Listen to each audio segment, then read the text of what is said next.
Ah, yes, indeed. Nothing better than that music. It's good to see everyone. Good to welcome everybody, Arvanauts, to a January 17th Saturday stream.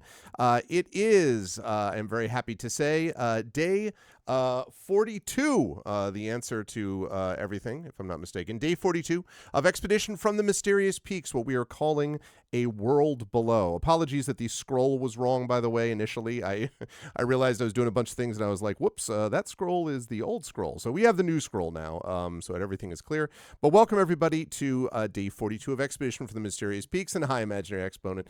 Hey, listen, you didn't stay awake for too long. You stayed awake for just the right amount of time. Before we go any further, just a couple of reminders about ways to support the channel. If you haven't done so already, please follow the channel. Please check out our YouTube at !ArvTube. That is always appreciated. Discord is !ArvCord. You can hang out with the Arvanauts in between streams. Blue Sky is !ArvSky for all of your microblogging needs. There's a new beta feature on there that I'm using, which allows you to click on my profile when I'm live on Twitch, and it should bring you directly to Twitch, which is pretty cool. So I'm very, happy and excited to be able to bring that into the mix. And if you have not already done so, please consider checking out the website for all this, which is arvaneleron.com. Financially, !Arvtreon. Actually, wait, the shop first. !Arv Shop is the merchandise area where you can get stuff for Infinity and Beyond and other things related to this channel, which is cool swag for you and also cool stuff for the channel.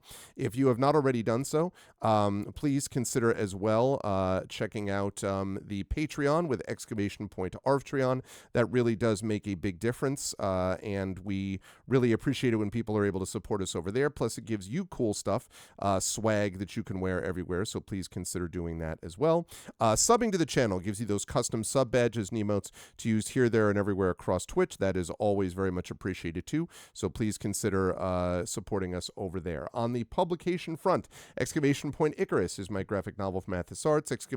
Library, that's my Tales and Tomes, The Forbidden Library, my 5e adventure and sourcebook from Alligator Alley Entertainment. And Greyshade, that is my Greyshade IP.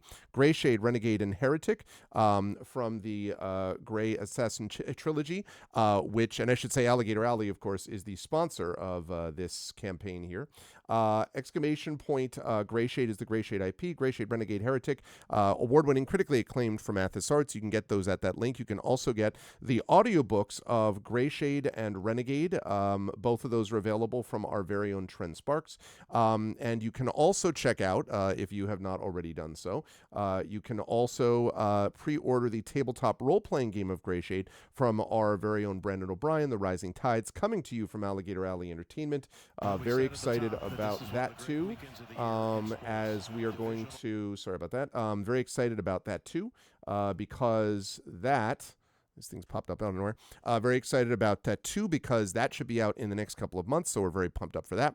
And we would love it if you could support us over there. Also, I should mention the final book, audiobook of Greyshade, Renegade, Heretic, the Grey Assassin trilogy will be coming soon, so please consider supporting us there by checking those things out. I think you would enjoy that as well. And as always, BLM, Black Lives Matter, important to affirm and assert the significance and importance of Black lives.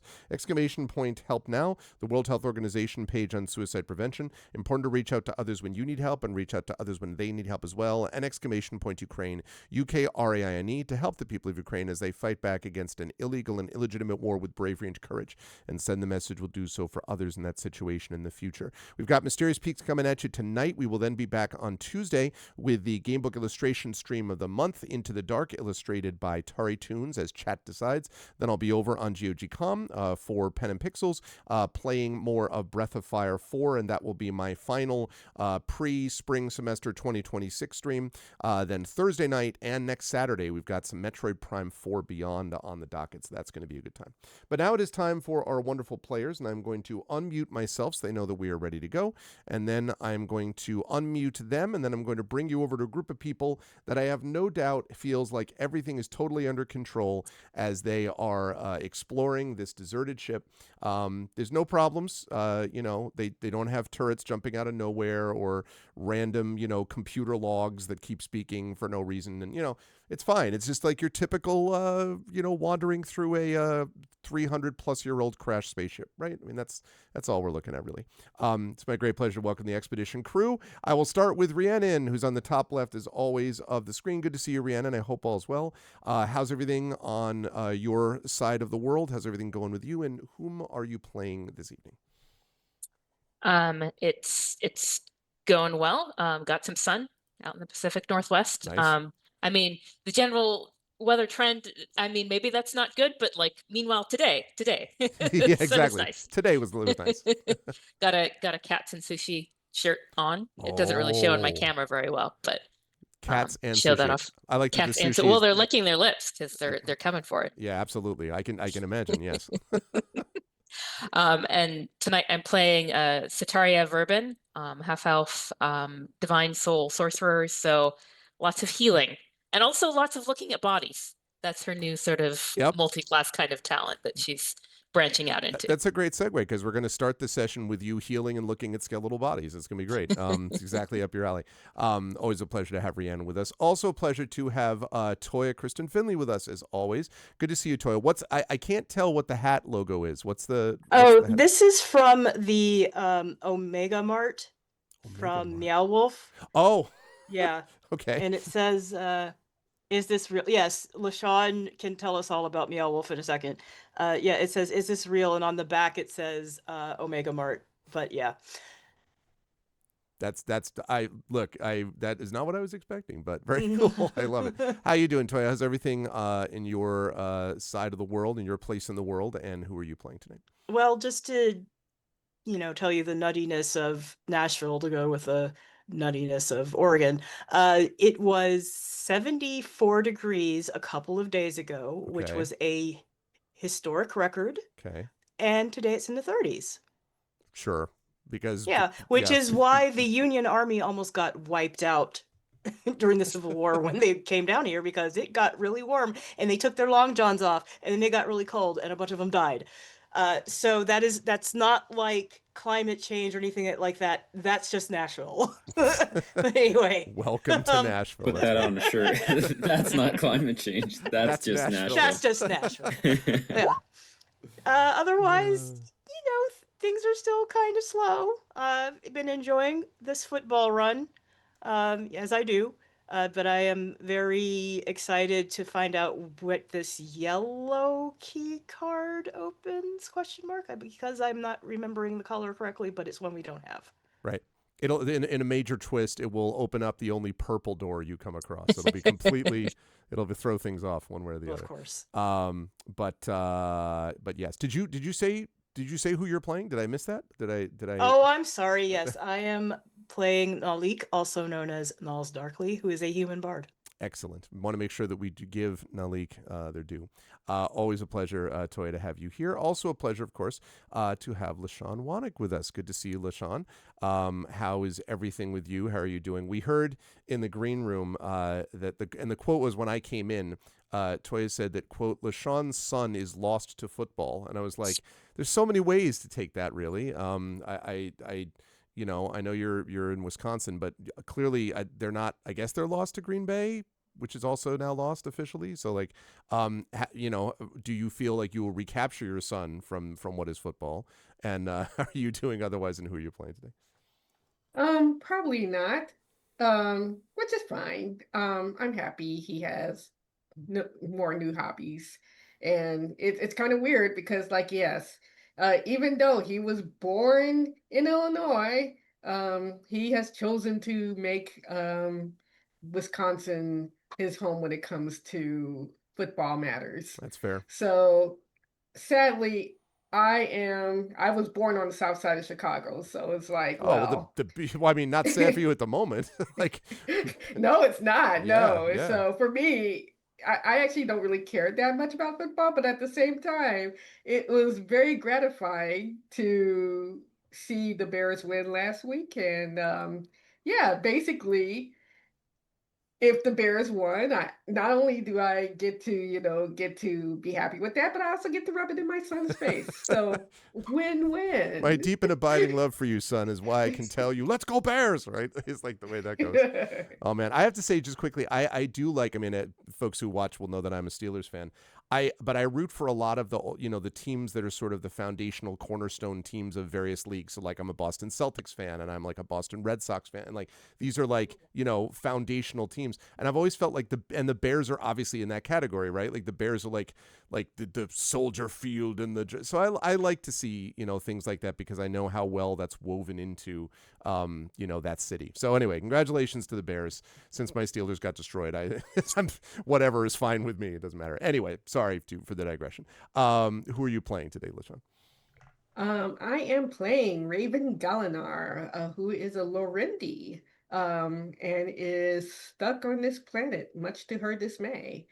But she is in slightly familiar surroundings at this point, so we'll see how she does tonight. Yes, I'm excited to see it. Always a pleasure to have LaShawn with us. Last but certainly not least, you all saw this person earlier in the week as Zach and I were, I think it's fair to say, crushing Gloomhaven. But tonight, a whole different matter. So, Zach, how you been over the last few days, and who are you playing this evening? Yeah, I've been good. Enjoyed Gloomhaven the other night. I've been prepping for a new D&D gig coming up, and because I run a lot of games for kids, I've been, I try not to run D&D games where we're just constantly killing animals and people all the time. Mm-hmm. So I'm like, okay, give me some oozes, give me some skeletons, some things that at least are great to fight. And in some of my world design, I've been thinking about like robots a lot, and so I was like, ooh, that would be a great enemy, like old robot kind of guys. Like I could almost do like robot zombies where their arms are falling off, but there's like sparks and stuff. I like how you're making them less and less they're robots, but they're really like disgusting, gross, mean robots. And also they kick puppies like as they're attacked. Yeah, they're terrifying. And, so part of when I'm running these gigs is using like painted miniatures and sets and stuff like that, of which one is set up behind me. And so I was like, man, I would do this robot thing, but I don't have any robot minis. And so I went out the other day and went to one of my several local game stores, and they had a bin full of discarded, fully painted Warhammer miniatures that are each $3. And I look through, and there's little robot guys, missing arms, missing heads, missing parts of their guns and stuff. I'm like, oh, I'm digging through this like old Lego box essentially of Warhammer minis. And the guy's looking at me like, are you okay? And I'm like, this is amazing. This is awesome. I'm pulling out these half broken Warhammer miniatures. I'm looking for robots to kill. I'm looking for robots, man. So, I bought a lot of robots. So that was my day yesterday. Nice. So yeah, I'm hyped about robot zombies. And in the vein of sci-fi and fantasy meeting together, tonight I am playing Dr. Jaraxxus, the Cybermancer, who currently has 8 out of 28 health. Okay. I will be fine. He's fine. Yeah, I'm excited to bring things on board. And so, with no further ado, let us get into it. Let's fire up a little bit of music and talk about what happened in our last session. Because in our last session, one sec, let me make sure. Yep, there's my sound effects. In our last session, the crew, which has come to the fallen starship known as the Centurion, in an attempt to track down what exactly caused the sort of at the heart of it, this distress beacon to continually be sent, which is what summoned at least Dr. Jaraxxus. And then secondarily, what has caused or enabled the Caridin, this deadly and powerful race sort of at the fringes of the galaxy, to be able to communicate through the Centurion which is of interest, one, to Sataria and Nulls, because it has an impact on their own world, where their Primarch seems to have been driven mad by these creatures or taken over or something, and is also of interest to Raven, because something has brought Raven, and actually Sataria, while we're at that subject, to this place, and it has something to do with something about the fabric between the worlds and the multiverses and the Caridin, and it's all a bit confusing, but it needs to be discovered here. And so they've been brought here to the bottom floor here. And let me just move this up here. Dun, dun, dun, dun, dun. And let's move over to the map. There we are, where we can see what happened in our last session. Hi, Prince Justin. Good evening, good evening. At the end of the session, they have been to various floors here, but they went further north and found a variety of rooms and things like that that they had to deal with stuff up here, he said, bringing them over. Hold on, Chad, let me make sure you can see that. Okay. No, that's not it. Okay, yeah, like up here. And then managed to use the various key cards that they found and so forth to head back down to the southern side of this same deck, which is the engineering deck, basically, and to use that to be able to get up into what they believe is heading toward this sort of central power core, so they can find out what exactly is there. They've also discovered down here, and this is quite important, this extraordinarily powerful and apparently Sorium-powered forge, which can repair and make different items.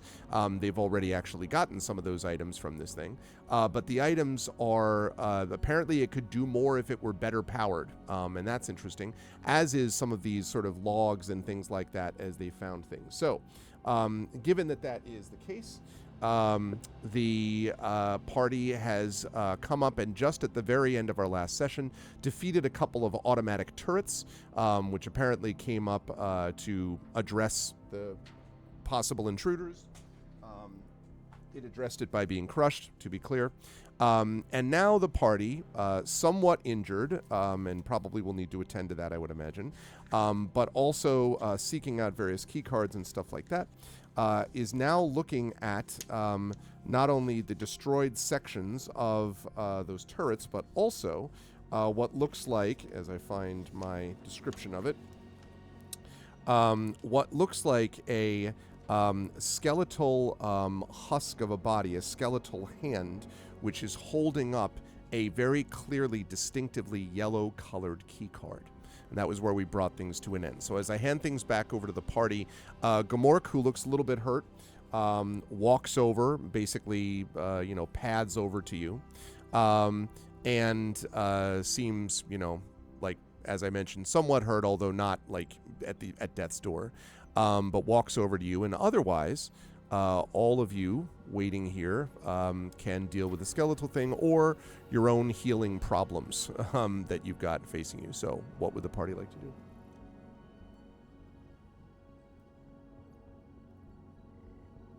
Well, let's inspect this body. Okay. Is that what you're doing first? I'm going to get rid of this spiritual weapon, Staria, because I'm guessing you're not going to be keeping it out of it. Okay. So the body's over here. I was going to say Sataria also can throw some healing around. Okay. To Dr. Draxus, it sounded like maybe was in need of it. He leans his body weight against the wall and looks down at his blood-covered lab coat, and he's like, "I'm fine."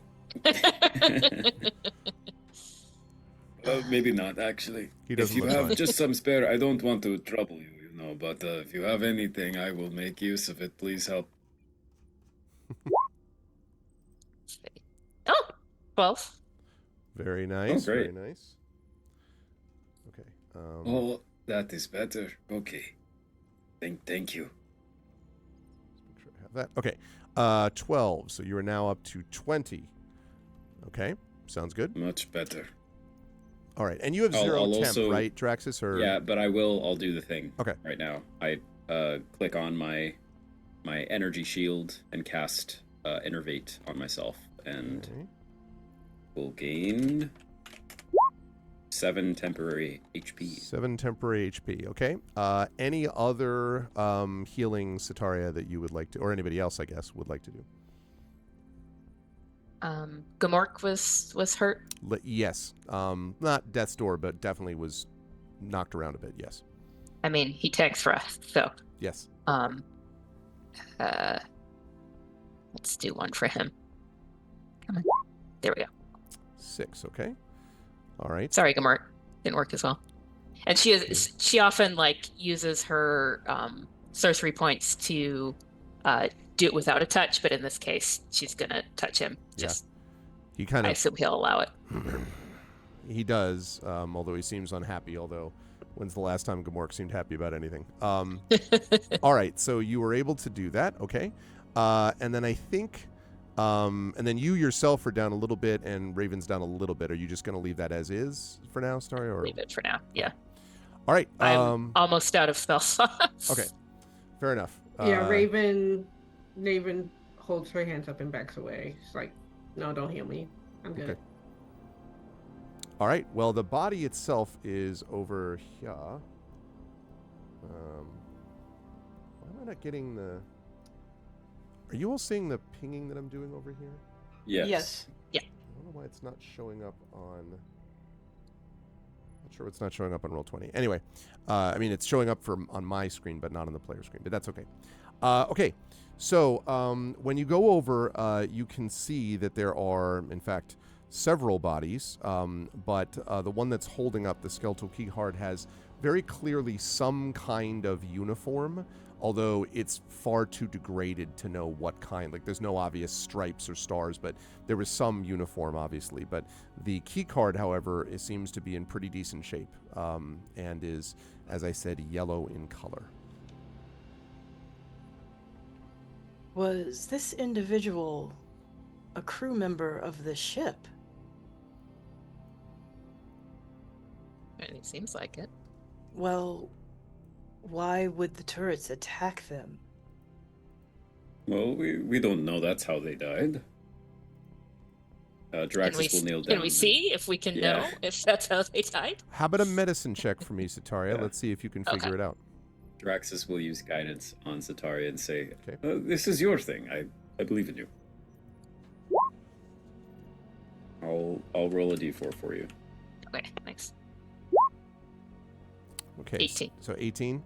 Well, one thing you're able to notice as you're looking at this particular skeleton is there are some pretty major, what look like puncture wounds in the ribs, basically, and several other areas of the body. So something, and probably about 4 separate things, impacted this body. Now, obviously, it's way too long to determine, what exactly those blunt things were, or what the things were, but it was definitely several of them at the same time, and they definitely pierced through the rib cage.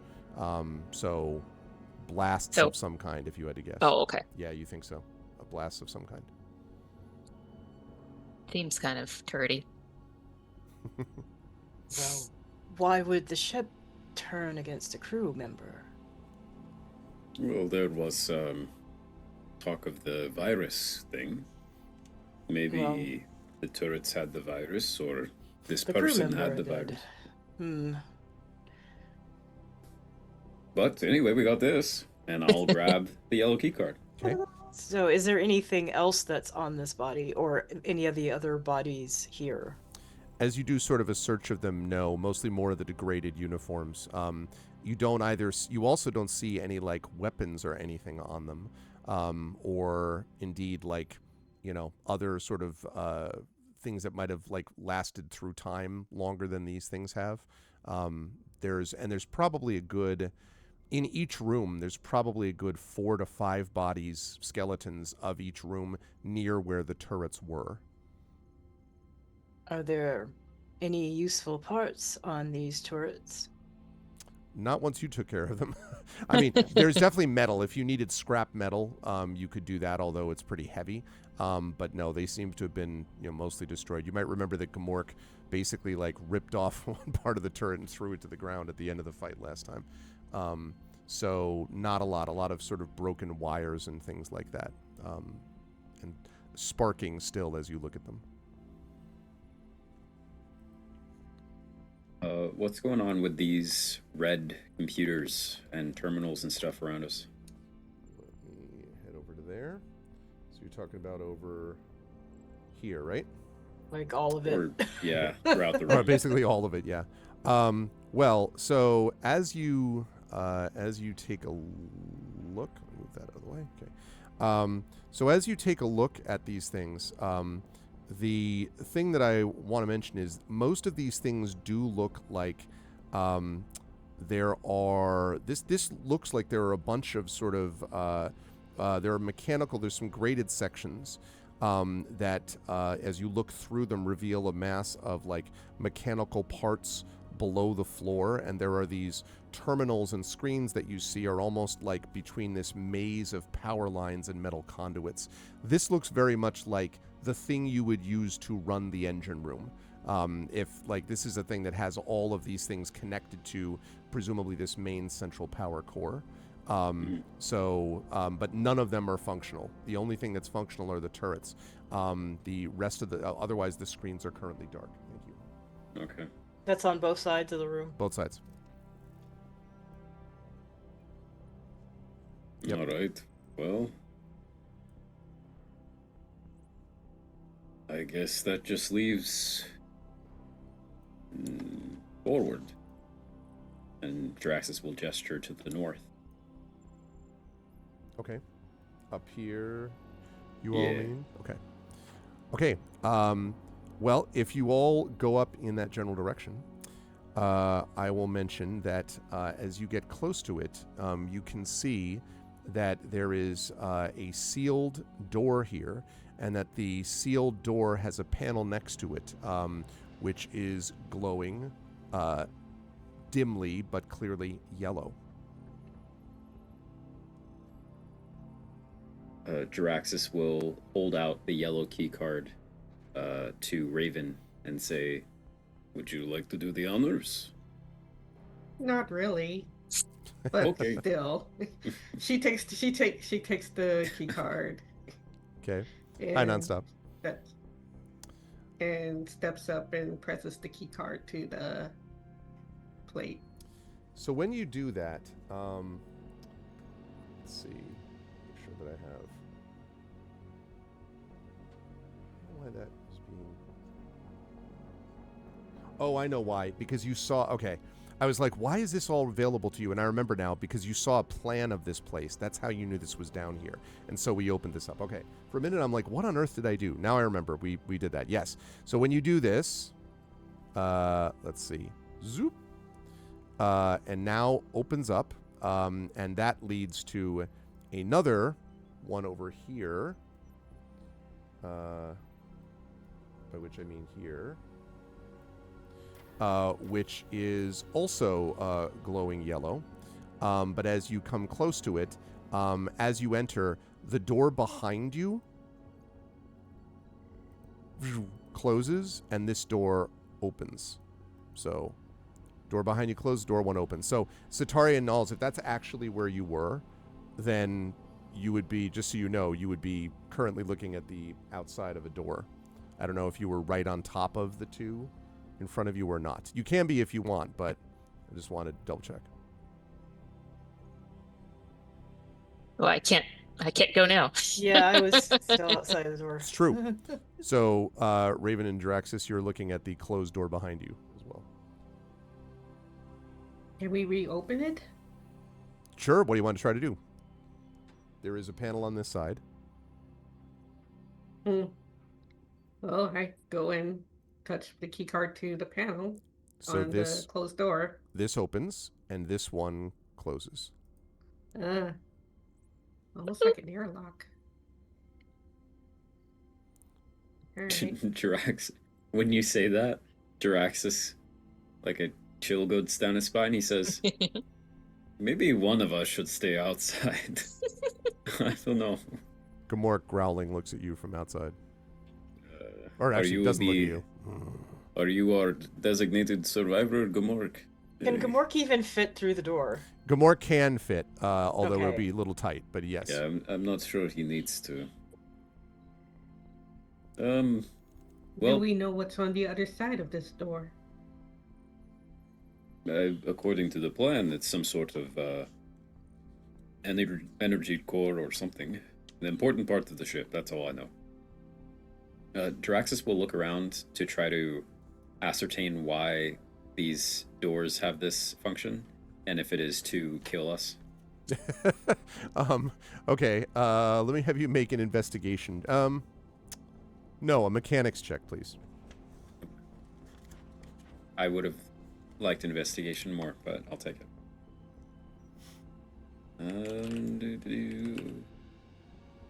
Okay, mechanics. 15. Yeah, you're pretty sure that this is indeed, like, they're keyed to each other. When one opens, the other one closes. Typically, Jaraxus, you know that might be in the case where you want to avoid things escaping containment. Now, before everyone gets alarmed, I don't mean biologically. I mean, if this is the energy core of a ship, especially a large ship like this, typically if there were like a reactor meltdown or something like that, they do not want that, you know, sort of poisoning and or irradiating the areas that are not blocked. So it's not totally unusual for that to be the case. It doesn't look, I mean, whether or not it's designed to kill you, you don't know, but there's nothing that obviously would say that. All right. Draxus says, I think it's safe. So let's proceed. Do you want Gamork coming in after you or staying out? Maybe he stays out. Okay. All right. So then the two of you, Raven and Jaraxus, I see Nals and Sataria there. Do you want to open up that door? We do. Yeah, we do. Zoop. And then this zoop, closes. Okay. And opens access to this central room. As you look at this room a little bit from the outside, what you note is that there is dim light emanating from a rusty cylinder that you would have to assume is housing the ship's power core. There are tiny sparks flashing from rusted conduits along the ceiling, and on the western side in particular, although there's several places around there are symbols and charts that appear on the flickering screens of several operating stations. So, excuse me, so whereas the screens outside were dark, these ones in here are definitely not dark. There's flickering in different places. Although there's sort of strange, the ones that are over here on the western side seem odd. They are at the moment reflecting a kind of bright light that as it falls on the floor, basically the reflection on the floor, it's like it's making, to jump out of game for a second, you folks ever walked along the streets of a city and seen a projector basically being lit on the sidewalk and it's like spinning around, it's like revealing a storefront or something like that? That's what this looks like. There are several of those on the western side that have these very strange markings. The eastern side of the room is not like that, and the eastern side has what look like more standard, with flickering on the screen only, computer terminals and stuff like that. And as I mentioned, right in the center is this kind of rusty cylinder with a glowing blue power core.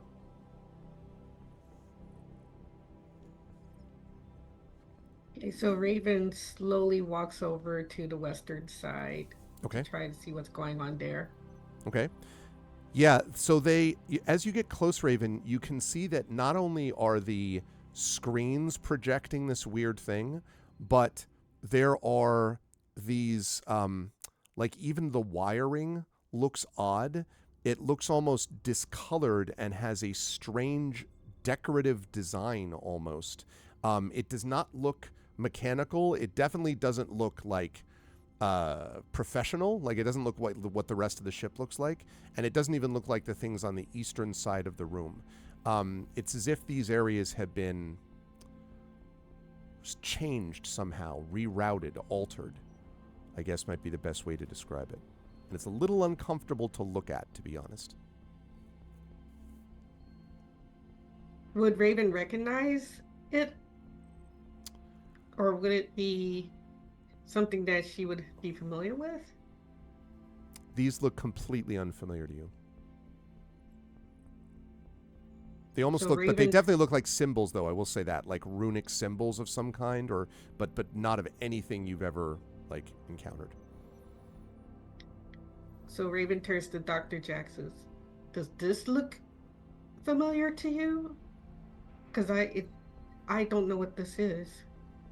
No, I don't really understand it either. Jaraxxus looks for, is there any interactable panel in the room, or Possibly, yes, if you were to go over to a couple of them. Do you want to go to the eastern side or the western side? I'll go to the eastern side. Okay. So, two things to note. Number one, atop one of the terminals on the eastern side is what looks like I guess the modern equivalent, it would look like a kind of flat cell phone, but this looks like some kind of digital device just sitting on top of one of the terminals, not attached or anything. It's just on top of it. Also, the screens, as you look at them, they're all sort of flickering or on low power. And you can see on one of the screens says very clearly, core equals auxiliary power. And it's sort of flickering on and off. But it's just the center of that eastern side, basically the one you're standing in front of, that looks like that. It's... I mean, you could do more research as to what, if you could fiddle around with a computer, you can certainly do that. But you can see at least that it says that power core equals auxiliary power. And on top of it is the digital device I mentioned. Yeah, Jaraxxus will grab this little device thing and then look back to see if Nalik and Sataria have entered yet, and whoever of the two of them makes eye contact with him, he'll gesture for them to come over to help him look at this thing. They immediately look away. Sataria is willing. I just didn't want to jump in too soon. So there we go. Yeah, Jaraxxus will grab this keypad thing and look at it with Sataria. Okay. When you grab it, and Sataria comes near, and it might be that you need the presence of two people, it's hard to say, but it flickers to life and the screen shoots up a small, maybe, 6-inch tall or 7-inch tall hologram. And it looks like the picture of someone that you might have seen before, someone wearing a uniform. And as it pops up, it flickers a bit and then stabilizes. And it says, Commander Belen Gray, personal log. And then it sort of flickers again, and then, I've arrived in engineering and sealed the deck from entry. I've disconnected the star drive from the ship's main computer.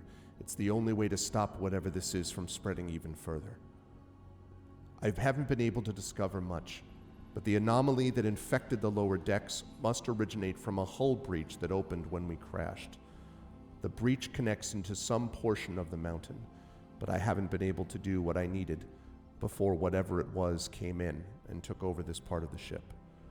Now that I've sealed off the lower decks, I will head to the breach via the maintenance shaft and operations. That will, I hope, lead us to what we need to find. The science and engineering chiefs will remain behind to coordinate search and rescue. Commander Belen Gray, out. And then also underneath it, there's a little text description as well, and it says that the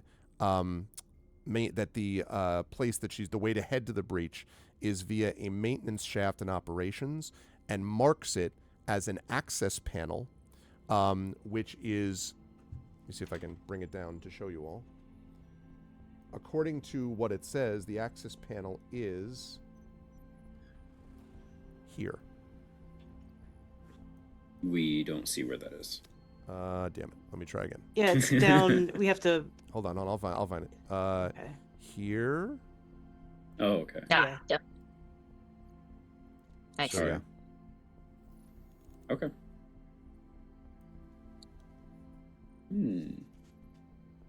So a maintenance shaft in operations, does that mean that we are currently in operations? DM? You're not sure. You are in the central, according to what you thought the map said you should be. That's what Okay. would make sense. Yes, this whole area, this, and then the rooms that you just passed through before would be all part of operations. Got it. Okay. So that's what the little digital device says. Mm-hmm.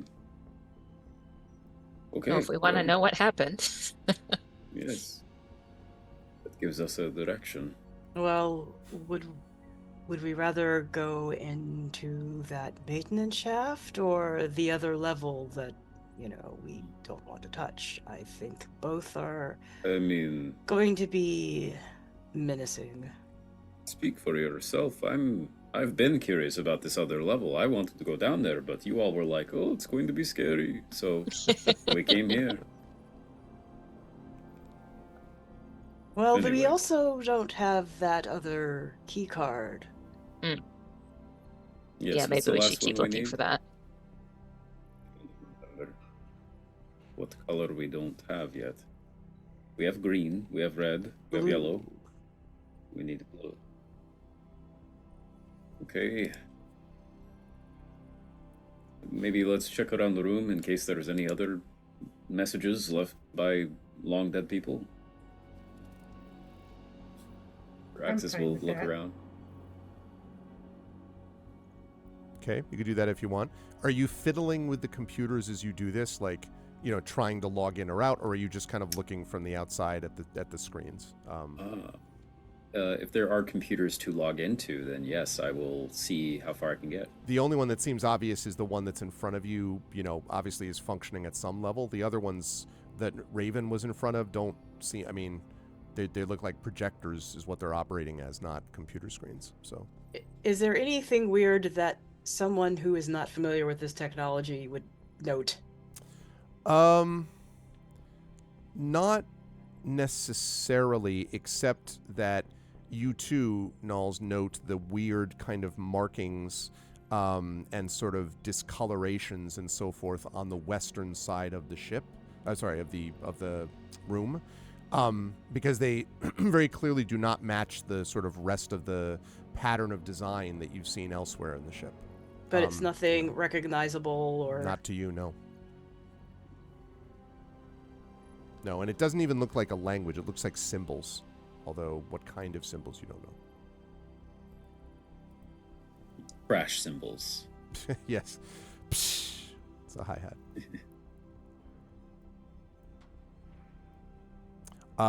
So, Draxus, if you're looking at the one that you're in, Yeah.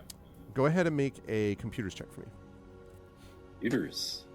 That is one of my specialties, he said, rolling very low. No, it's 19. 19. Very good. So you can't get anything else to like log in. The only thing you're able to discover is that this system, this particular computer, the auxiliary system, number one, you're pretty sure all the other systems are currently inoperable. It's just the power core is operating on auxiliary power, which might explain why all the flickering, not just here but elsewhere in the ship, but also that the auxiliary system was activated remotely. And it was activated by an admin user who is recorded as, and I quote, LC, the letter L, the letter C, -11.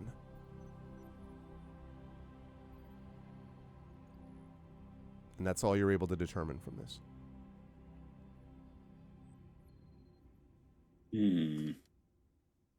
LC11. It's curious. I wonder if the forge that we met that was intelligent, if that would know what that is. But I think this... Or anything about the breach. Hmm. I mean, it wouldn't know what caused the breach, but maybe the structural damage. I'm sure we'll also learn more about that if we go down to those lower levels. All right, well, I've done my poke about the room. I don't know about the rest of you, but I suppose we have a date with a maintenance shaft coming up.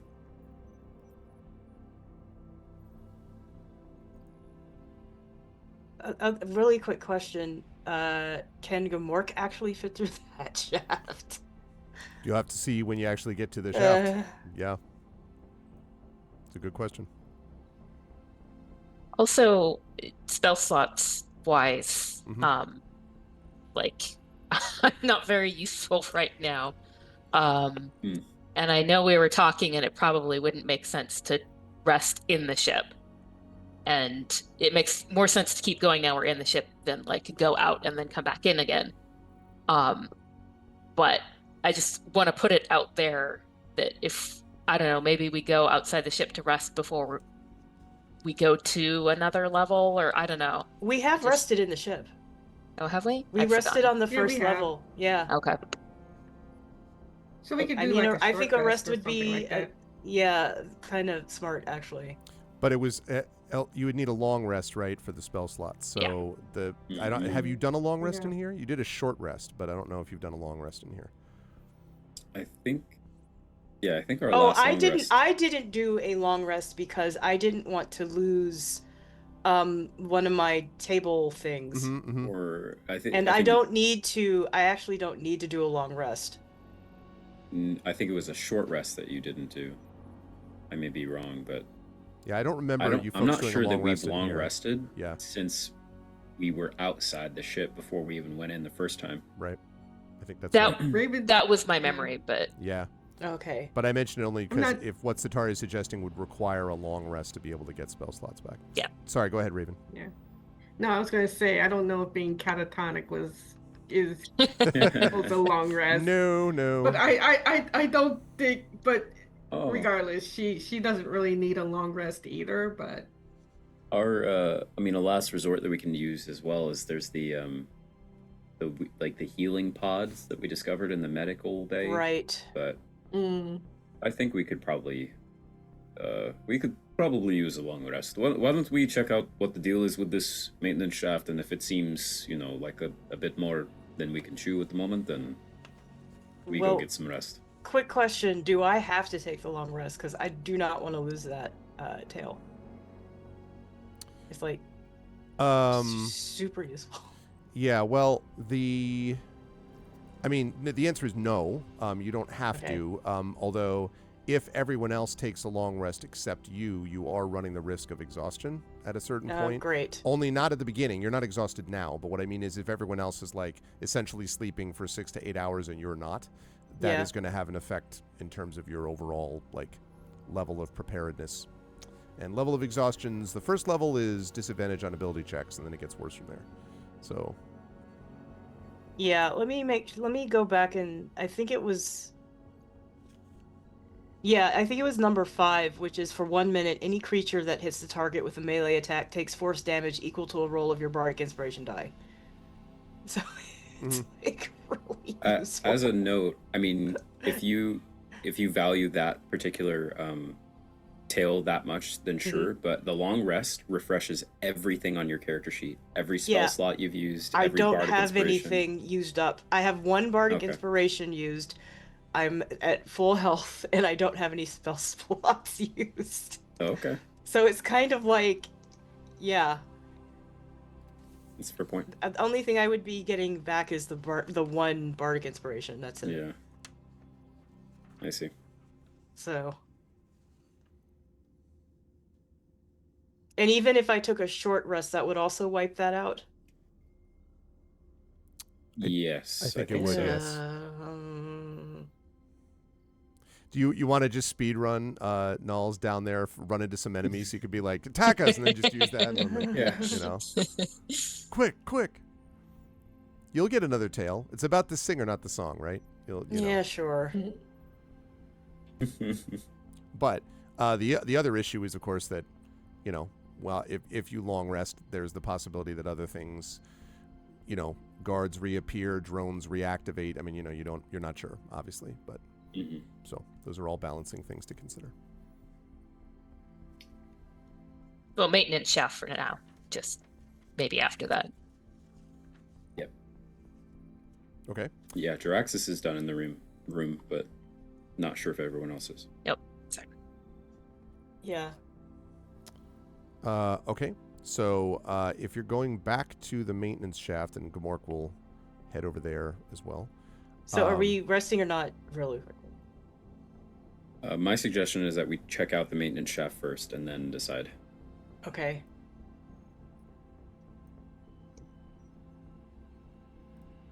Okay. There we go. Let me just bring that over.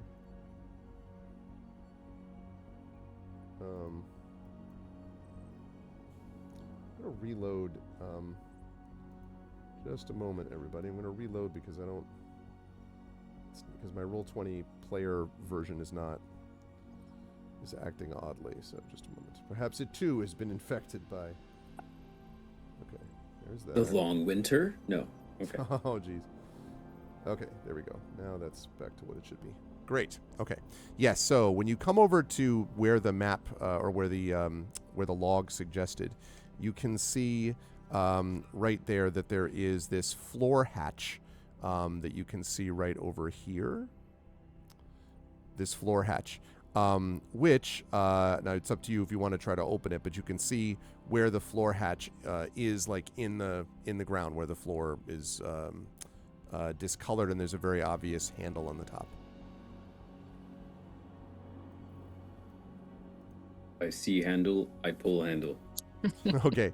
When you open it up, zoop, you can see that there is a narrow, probably about 5 to 6 feet wide, drop shaft and a ladder. And I should mention that the surface of the floor and the walls around the shaft appear a little bit warped with a bronze hue that stretches up to where it melds with the ship's sleek bulkhead. Again, it's a little bit of that discoloration similar to what I mentioned that was in the power core room on the western side of the room. But other than that, it looks just like normal ladder leading down into into a lower level. I will definitely say that Gamork is definitely not fitting down this thing. But all of you could. Yeah. Well, if that's the case, then somebody should probably stay with Gamork. Oh. I could stay with Gamork. If this is some whole new area, then, well, yeah, I suppose let's see. It could be we get in and then we see a door to sort of unlock from the other side, kind of thing, maybe.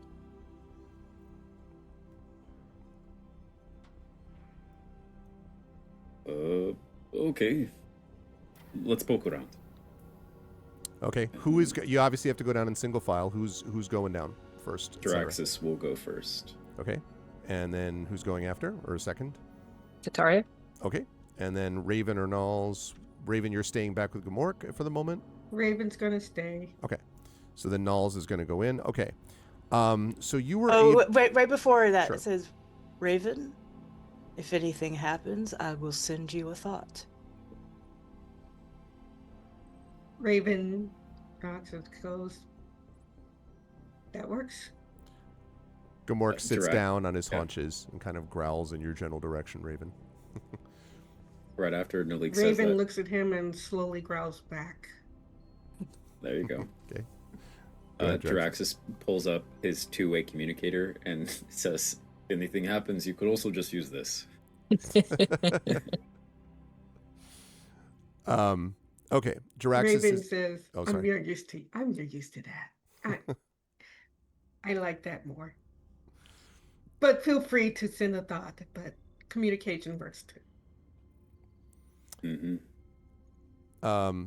Okay, so Jaraxxus, you the shaft goes down about 15 to 20 feet, and then ends in this path of a very narrow path with these like wires and cables and so forth running barely wide enough for you all to fit through single file. But it does do so, and it clearly is a path of some kind. But you think you're very much in the bowels of the ship here, is the impression that you get. But everything seems to be more or less together. When you get to the bottom, and everything is faintly lit with flickering light, but it's enough for you to be able to see. So Draxus, once it gets to the bottom, the path then winds. And I'm going to let you folks know that after about 15 feet or so, the path is winding and will wind for about for quite a few feet, maybe as much as 100 feet. Not down a ladder, but just straight along this pathway at the bottom of the ladder that you climb down. So I'm just letting you know that that is the case as you wind along. We wind. Okay. It ends at another ceiling hatch with another, handle on the top of it. Draxus, out of breath, goes, okay, this is not fun. I almost want a turret to pop out at this point. This is so... he'll grab the handle and say... He'll turn back to the others behind him and say, all right, let's place bets. Does this go to another level in the ship, or does it lead outside to the snow? It'll probably make us climb. That's not either option, but okay. Zetaria? I think probably another level. That's my bet. I hope for snow. And I open the hatch. A turret? No, I'm just kidding. There's no turret. Yes. No. Instead, what you see is down below, there is no ladder from this, but you can see that there is below you a metal floor, which is definitely wider. It's not part of this path that I mentioned, but there's no ladder leading to it either. It's about a 40-foot drop from the ceiling hatch down to the floor below. Now, you can make that. You can, hang down and then drop, but just be aware. That's a 40-foot drop. It's a 40-foot drop, so you would need to make some check to do it safely. Also, like a rope or some other method, to try to just drop down as possible, too. Soteria does have that jumping ring. Yeah, I was It's true. right now gonna go look and see what the jump would let me do. And Nulls has a ladder, but it ain't gonna reach down there. How long's the ladder, Nels? I think it's 10, Okay. I mean, not 40. yeah, it's true. But a 30-foot drop's easier than a 41. Okay.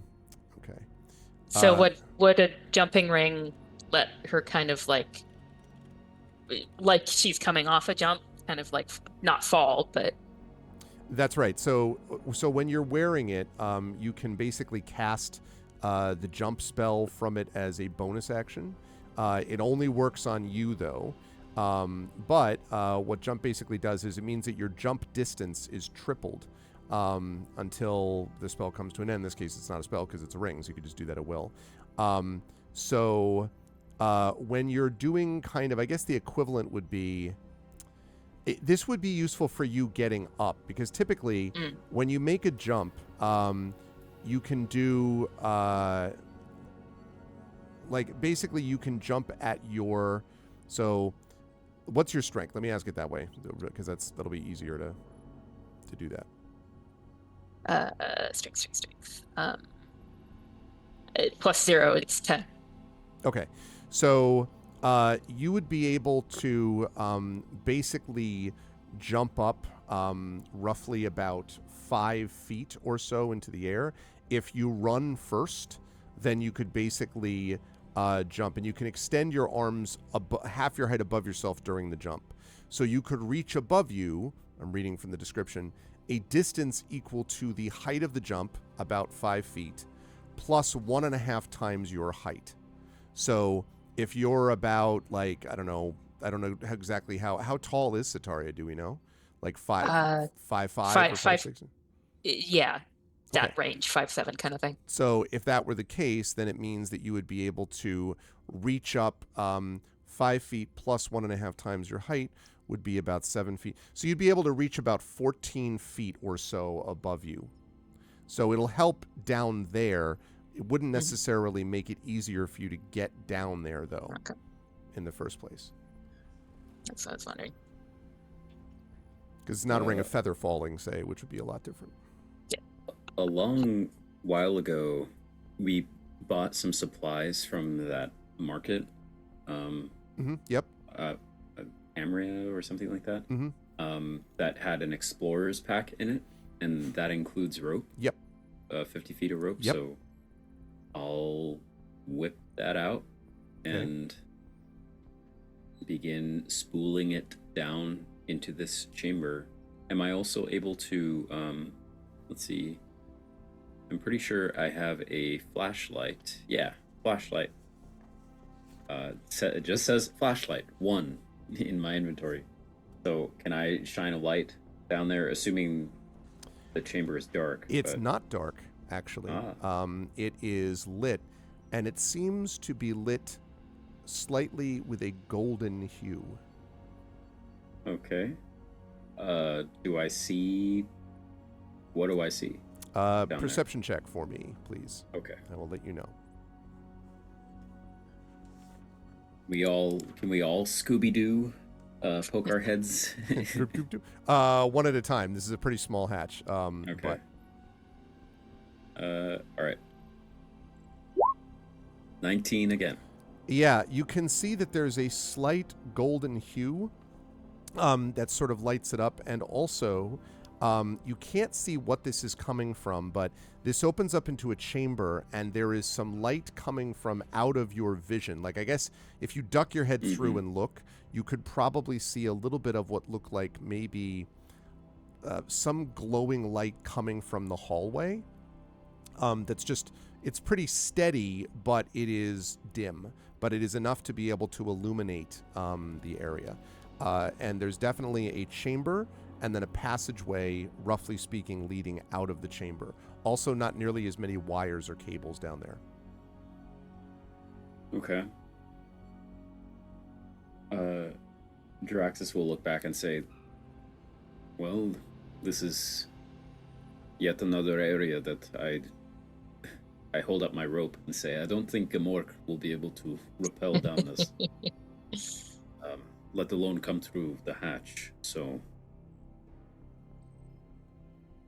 I wish I knew if there was anything valuable down there. I guess our only lead is that the commander of the ship took this route for some reason, but do we want to just send one of us and have someone be sneaky and do a little scout and then come back? Or should we leave Gamork entirely and all 4 of us go down? I'm not happy leaving Gamork alone. Okay, what do you suggest?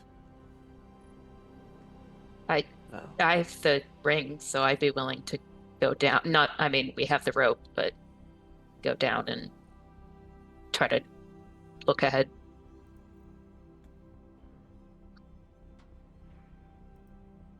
I look at Nalik.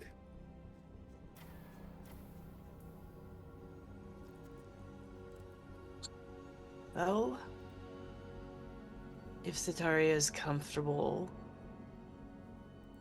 being a scout, then we'll back her up. Jaraxxus nods his head and puts a hand on her shoulder and says, "You've got this." I'm not sneaky, but any bodies, I'll know how they died. Great. Hopefully not including your own. Jaraxxus will cast guidance to give you a d4 on your stealth, and will also give you a potion of greater healing. I know that you're low on spell slots anyway. Yeah. Just in case something happens down there. All right, Setaria. I would like you then, as you're climbing down, I'm going to ask you to make either an athletics or an acrobatics check if you have either one of those. I should ask that first. Do you have either one of those? So acrobatics is slightly better, +1 Okay. rather than +0. So let's have you do the acrobatics check, but you can do this at advantage because you're climbing down a rope. Okay. Okay. Sorry, I didn't see what that was. Oh, there we go. Yeah. 21. 21. Okay. Yeah, with no problem. You get down to the bottom, and now it drops down. So, and the rope is plenty long enough that you can actually literally slide all the way down. When you get down there, you can see a couple of things that are strange. You look up and you can see your friends kind of looking down at you, but also the surroundings on this deck are in stark contrast, Satari, to the ones you saw above. First of all, the surface of the bulkheads and the floors here have shifted to a burnished metallic color, kind of a goldish discoloration that is, it almost looks like colors have blended into the normal sort of metal bulkhead of the ship. The second thing is that the temperature down here is much cooler than the decks above. Not freezing, not but much cooler. And last, there are glowing light patterns along the walls that are strange and shifting and unusual, and sort of a goldish and then purplish hue as you're looking at them. And there is indeed a passageway that leads forward, probably only about 20 feet. And from here you can see what looks like the sort of telltale blinking light of computer screens in the room ahead of you. Well, I'll relay that back up. I think how Satari would say is that she would sort of say that the ship itself, like its body, has been infected, because she's thinking in terms of sort of biological health. So it's been infected with this color, and also maybe with the patterns come along with the color. And I want to go, I think, a little bit towards the computer screens because I can't really do anything much with them, but sort of at least go look at them. Okay. You can do that. If you go into that passageway, you're standing, so I'll move you up to where that room that you're seeing is, and when you're right outside it, like I said, it's only 20 feet from where you were standing. It is a 40-foot, I don't have a map for this, but it's a 40-foot square chamber. And inside it, you can see a number of computer screens and would look almost like cylinders and things like that. You're not sure what this means, Sataria, except I would say you of all people know what a library looks like. And this absolutely looks like some kind of archive. It's something about the vibe or the feeling of it maybe that might give you that idea. There's a few sort of blinking, as I say, computers here. You're still standing outside the room. On the opposite wall, there is what clearly at one point was a door, but it's been blocked entirely by rock debris. And to the left of it, there is a tear in the bulkhead, and you can see it leading out to what looks like a natural rock tunnel on that side. So 40-foot square chamber, blinking screens. You're still standing outside. You haven't stepped in the room yet. Blocked rocks, and to the left, this natural rock tunnel. Okay. Well, I won't go in yet. I'll go back and report that. Well, we didn't find the snow, but we found something outside the ship, maybe. So if we want to get everybody to it, maybe we can come in from there, but that's probably like the long ass way around. Just come out of the ship and then into some caves and then around. But Dr. Jaraxis, I think you probably are the one who should come look at these screens in this library or archive or something. Maybe it has information for you. Actually, before he comes down, she will go back after reporting and like 1 foot over the threshold into the library room. When you step 1 foot over the threshold, the flickering image of a woman dressed in a crew uniform, and not the same person who was in the hologram that you saw from the digital device, appears near one of the data servers on the eastern side. And the image kind of goes, like it's sort of jerking, like as it's moving, and then looks at you and jerks and points towards the hole in the wall. and her voice makes these strange spurts of sound. You hear, danger, gate, close, danger, close, and then the image vanishes.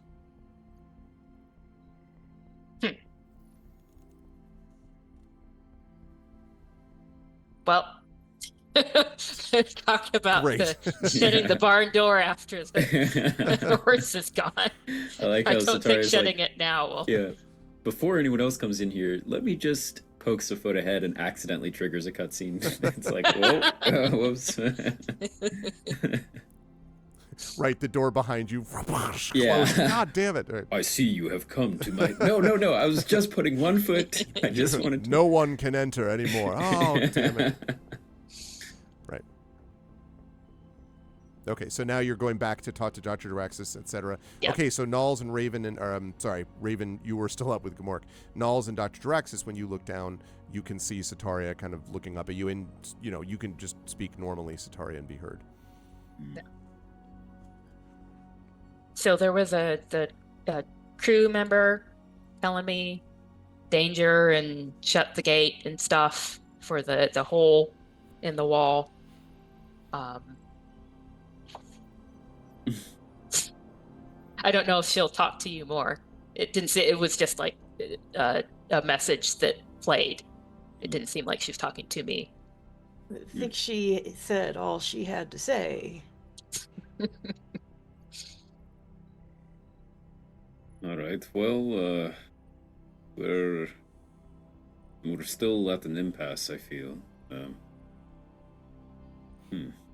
The only other lead I can think of is the chamber where we found the message a few minutes ago. It said something that the core is in auxiliary mode.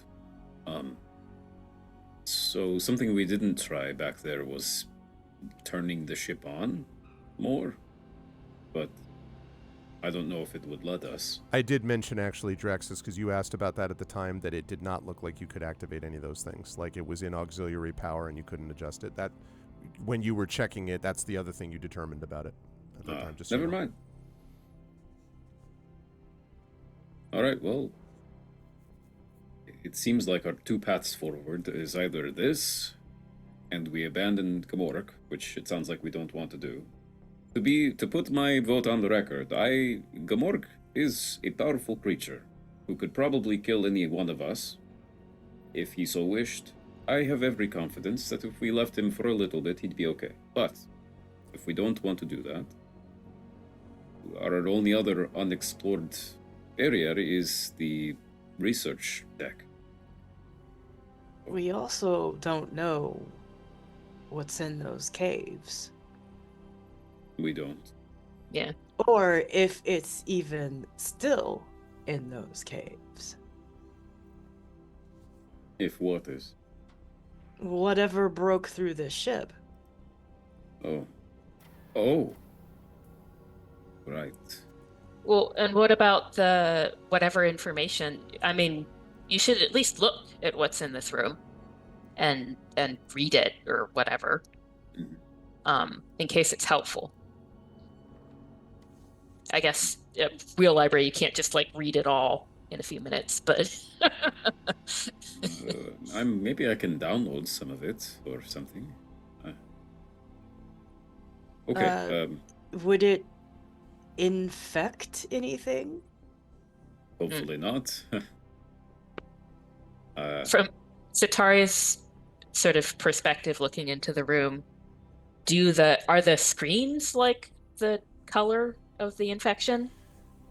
No, the outside of the sort of metal walls leading to them are, but the screens don't look to be like the projector that I mentioned above. It wasn't doing that.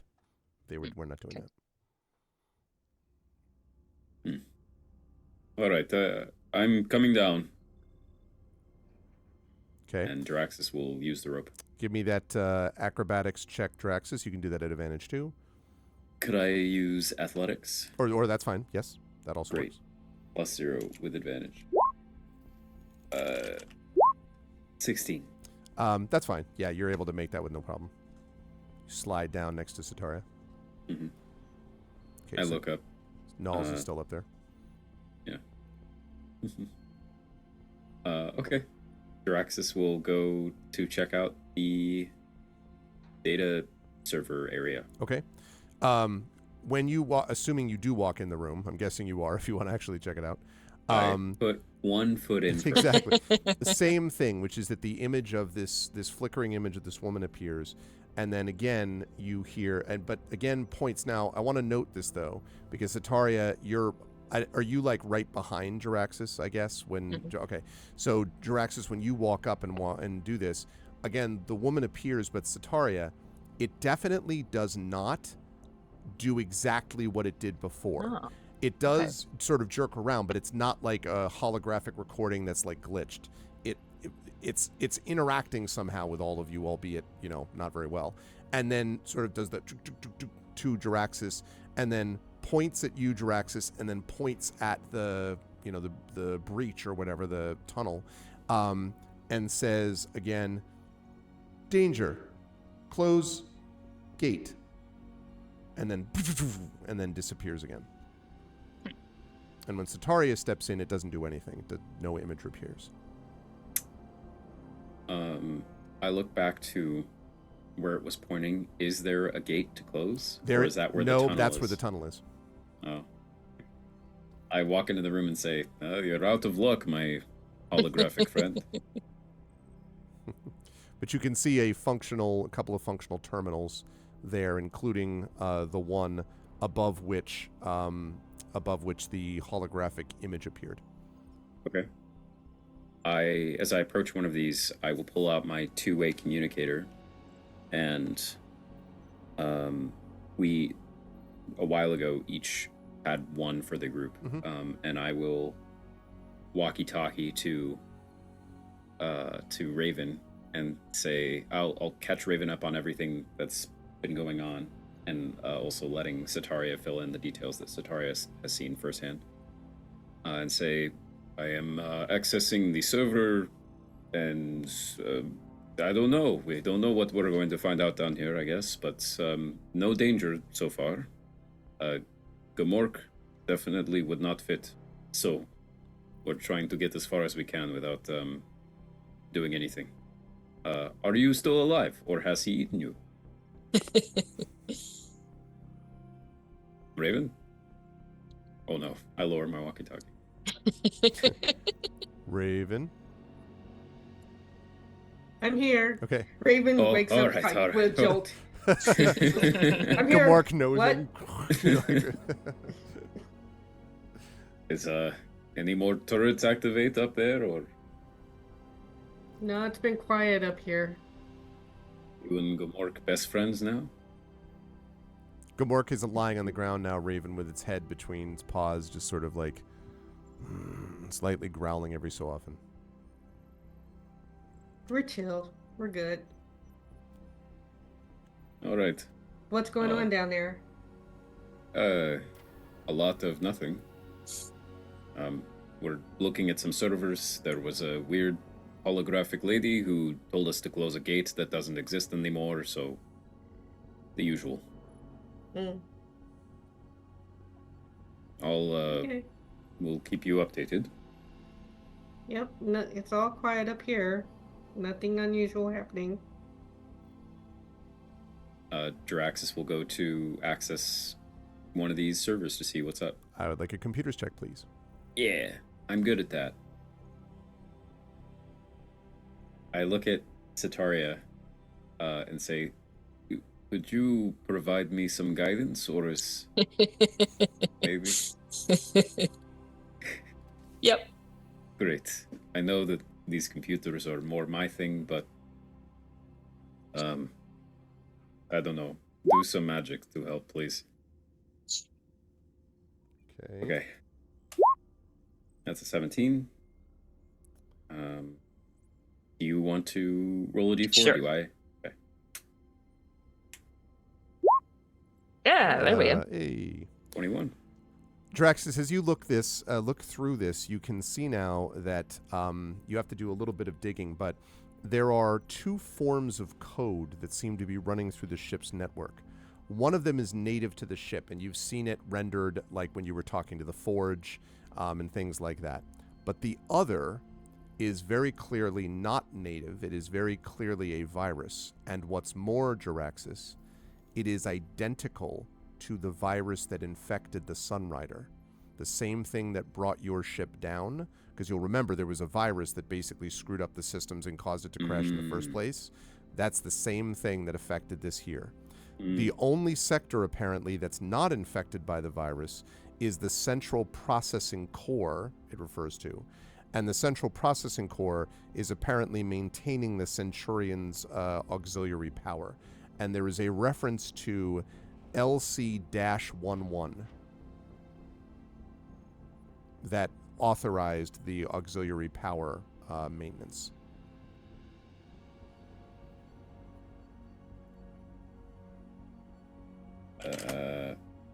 Furiously taking notes. Yep. We meet again, yeah. LC. The same virus. That's as much Jaraxxus- as you're able to determine. Yeah. Okay. Jaraxxus turns to Sataria and says, "So, this is reassuring, actually. I came here on a ship, I would say much like this one, but as alike as ships about 400 years apart can be. And as we were approaching your planet, our ship, things went haywire, but we couldn't figure out why, and we crashed. And this same virus that did that to our ship is this one here. So that actually explains a lot. I think there must be some sort of virus fog or something outside of your planet that if a ship like my people's or these people's flies through it, then they all come careening down to crash here. What would be the point of that? Can Nulls hear this? We'll say that I'm... Are you on the two-way or whatever? Sure. That's fine. I just want to make Yeah. sure. Mhm. Okay. Jaraxxus says, yes, that is hard to tell with viruses. Sometimes it does have a purpose to...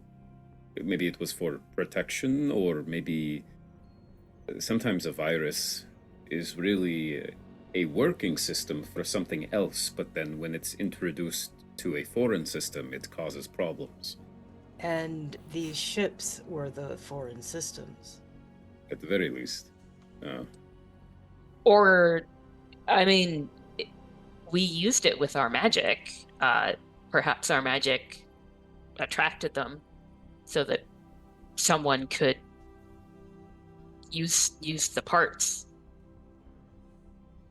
Oh, maybe.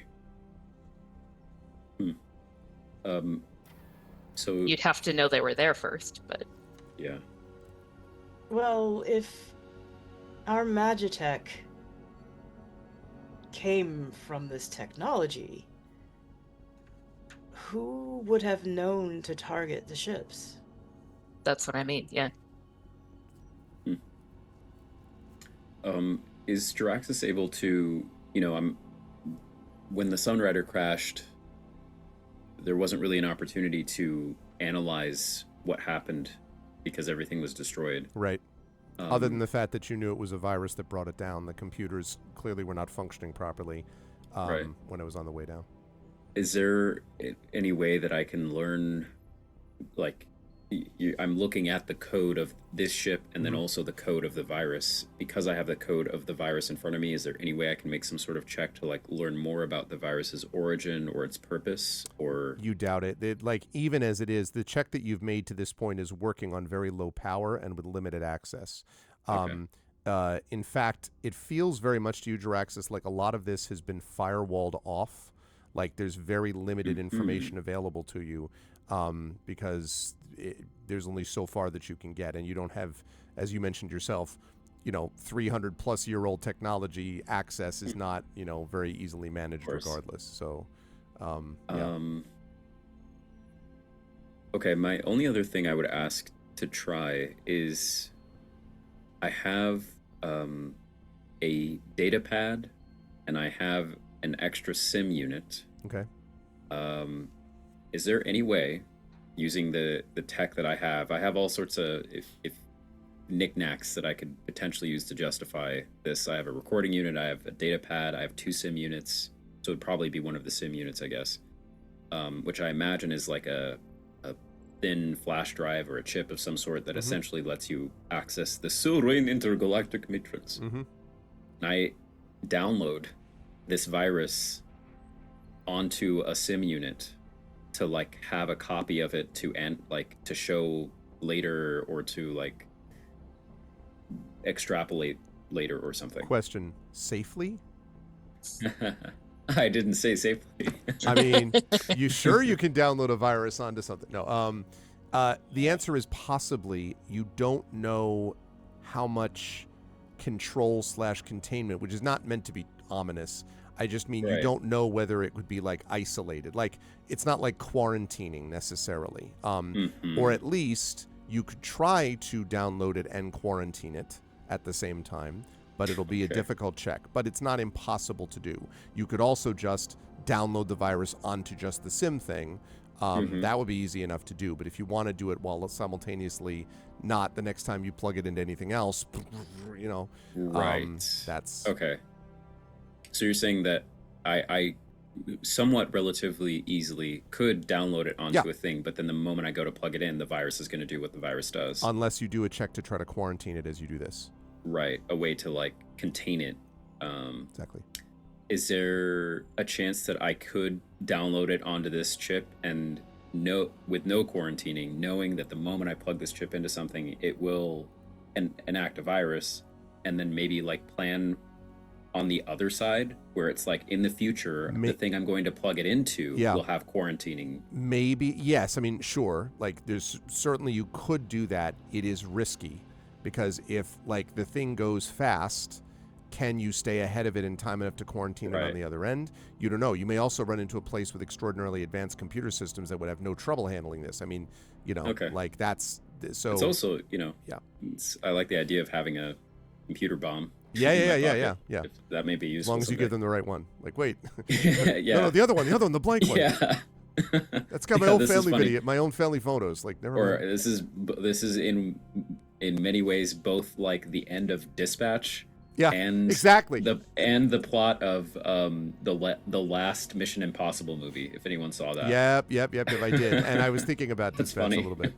Which, by the way, totally play Dispatch. Everyone's good. Yeah. Okay. If I attempt to quarantine it and fail, will I just be left with the other option anyway? I just have a chip that's not quarantined. You will. What I will say is, you will not know if it worked or not. Like you'll know what your role is, but you won't know what if that was high enough to do those things. All right. I'm just gonna I'm going to just download it onto the spare sim unit without any quarantining, so that I can get it raw and without the chance of having it fail. You can do that. You're able to do that with no problem. Okay, great. Yep. I say, all right, I have the virus in here. Woe is the day that I plug this into anything. Just letting you know, I point at Sataria, and you guys, others can't see what I'm talking about, but I have a very dangerous chip. Okay. I put it away. Okay. I say, all right, what should we do now? Because I think I've gleaned. I mean, we are kind of following the trail of this commander who came through this maintenance shaft. Yep. It's 300 plus years ago or something, but no skeletal bodies yet, if that's what you were asking. Yeah, and no further trail to follow other than if we started tunneling through these tunnels. Why? But it is a 10-foot wide. I mean, like it's a definitive like. In fact, I will say this too. I will say this: if you come over to it and just look down the tunnel, it is odd because it does begin with stone, but then like literally 15 feet away from the entrance, seems to be also partially metallic, and there is a patterned texture on it as well. A strange patterned texture. Again, it's melded somehow, rock and metal.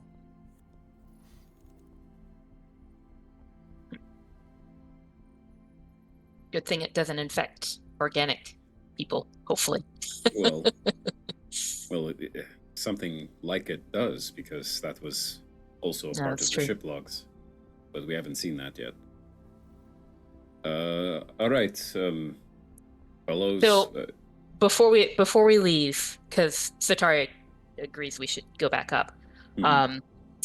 Sataria wants to go to sort of stand like in front of where the projection of the crew member happened, Okay. and like since it was a little bit different, she wants to sort of like go, and it's going to be a little sort of like talking to the computer into the mouse, Yeah. like, hello, can you answer my questions? And see if it pops back up. Nothing happens. Okay, well, she wanted to try. Now we can go back up. I wish it would. It would have been fun to be like, why are you talking in the mouse? But no. Okay. So you're going back up to Knowles, Yeah, and I then think so. the group of you going back up to Raven and Gamora? Yes. Okay. Sure. Yeah. Yeah. Okay. You're able to do that with no problem. Climbing up the rope is not an issue, and you emerge to see Raven waiting and Gamork head between paws waiting for you as well. What do you want to do? That is the question. Break for dinner. We could also do this while we think about what we're going Well, to wait, Raven heard all of that because you had the two-way on, right? Mm-hmm. Yes. Oh, sure, yeah. Raven listened. Okay. We could, oh, well, we could. How about this? Unless there are tunnels, and it seems like we were getting very close to something, but we could long rest and then explore the other deck, the scary one. Or we could long rest and explore the tunnels. But again, that means either leaving Gamork alone or leaving one of us with Gamork. Well, since these are tunnels that are outside of the ship, I wonder if we can find this one ourselves on the outside. Maybe. Yeah, I think we should go outside of the ship. Hmm. Because, Is it pop? Oh, go on. well, it just seems like we are finding how they reacted to something from the outside long ago, and that something is done what it's going to do. It's gone, or it's quiet, or whatever. And so now maybe is the time to go to the outside to see what that something was, where it came from. And if anything, we find out its strengths and vulnerabilities if it's still here. Mm-hmm. Okay. Yeah, is it possible that the people may have even left the ship and established a different base somewhere else, perhaps in those tunnels? Oh. That would be something. If Draxus kind of gives the two people native to this world a wicked look and says, "What if you all are descendants of this commander or something?" I mean, who would know? I mean, maybe they started a whole new life down here. Anyway. They were afraid of that tunnel, though. But maybe they went somewhere else outside the ship. Right. Yeah, Because I don't know how many bodies we should have found, because we found some, but so. You know, at the back of my mind, the Carradine keep coming up again and again. And I just have to wonder if they're somehow entangled in all of this. I imagine they are.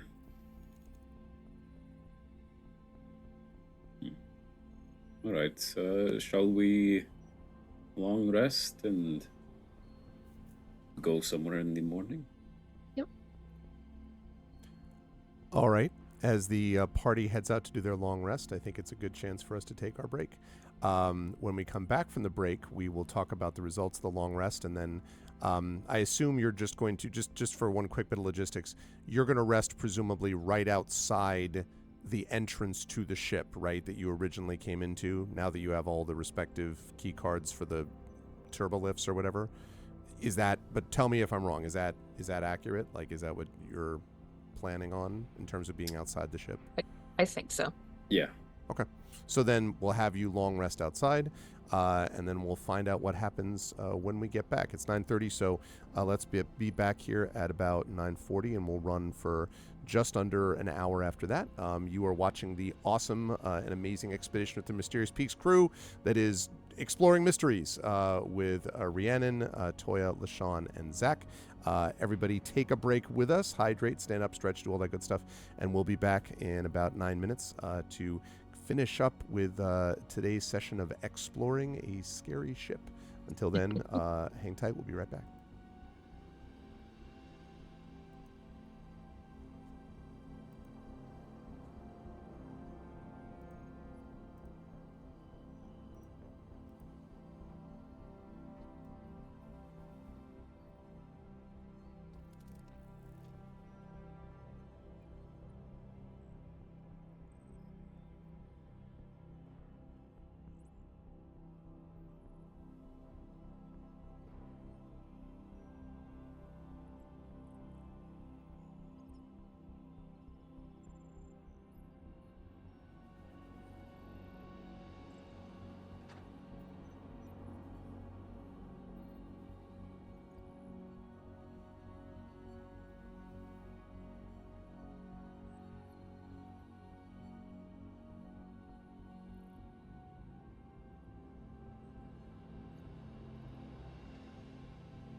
All right. So, welcome everybody. Welcome back to the stream, and congratulations to the Broncos that I think beat the Bills, and then somehow lost their quarterback on breaking his foot when he knelt down. I have no idea. What a fascinating tale of a team that now no longer has its first string quarterback. So bizarre. Anyway, I mean, you could be a Broncos fan right now. Yeah, that's true. I could be. Hey, if I were a Broncos fan, I'd be like, hey, my team got to the AFC Championship instead of sitting at home. But yes. But anyway, I do also want to acknowledge, by the way, Prince Justin and their second string quarterback hasn't taken a snap all season. Outstanding. What could go wrong? Interesting. Well, beyond that, I did want to say also acknowledge Prince Justin. I'm happy to see in the Discord photos from the Art Sled event today in Powderhorn Park. Do people who live in Minnesota have fun in 10-degree weather? You betcha.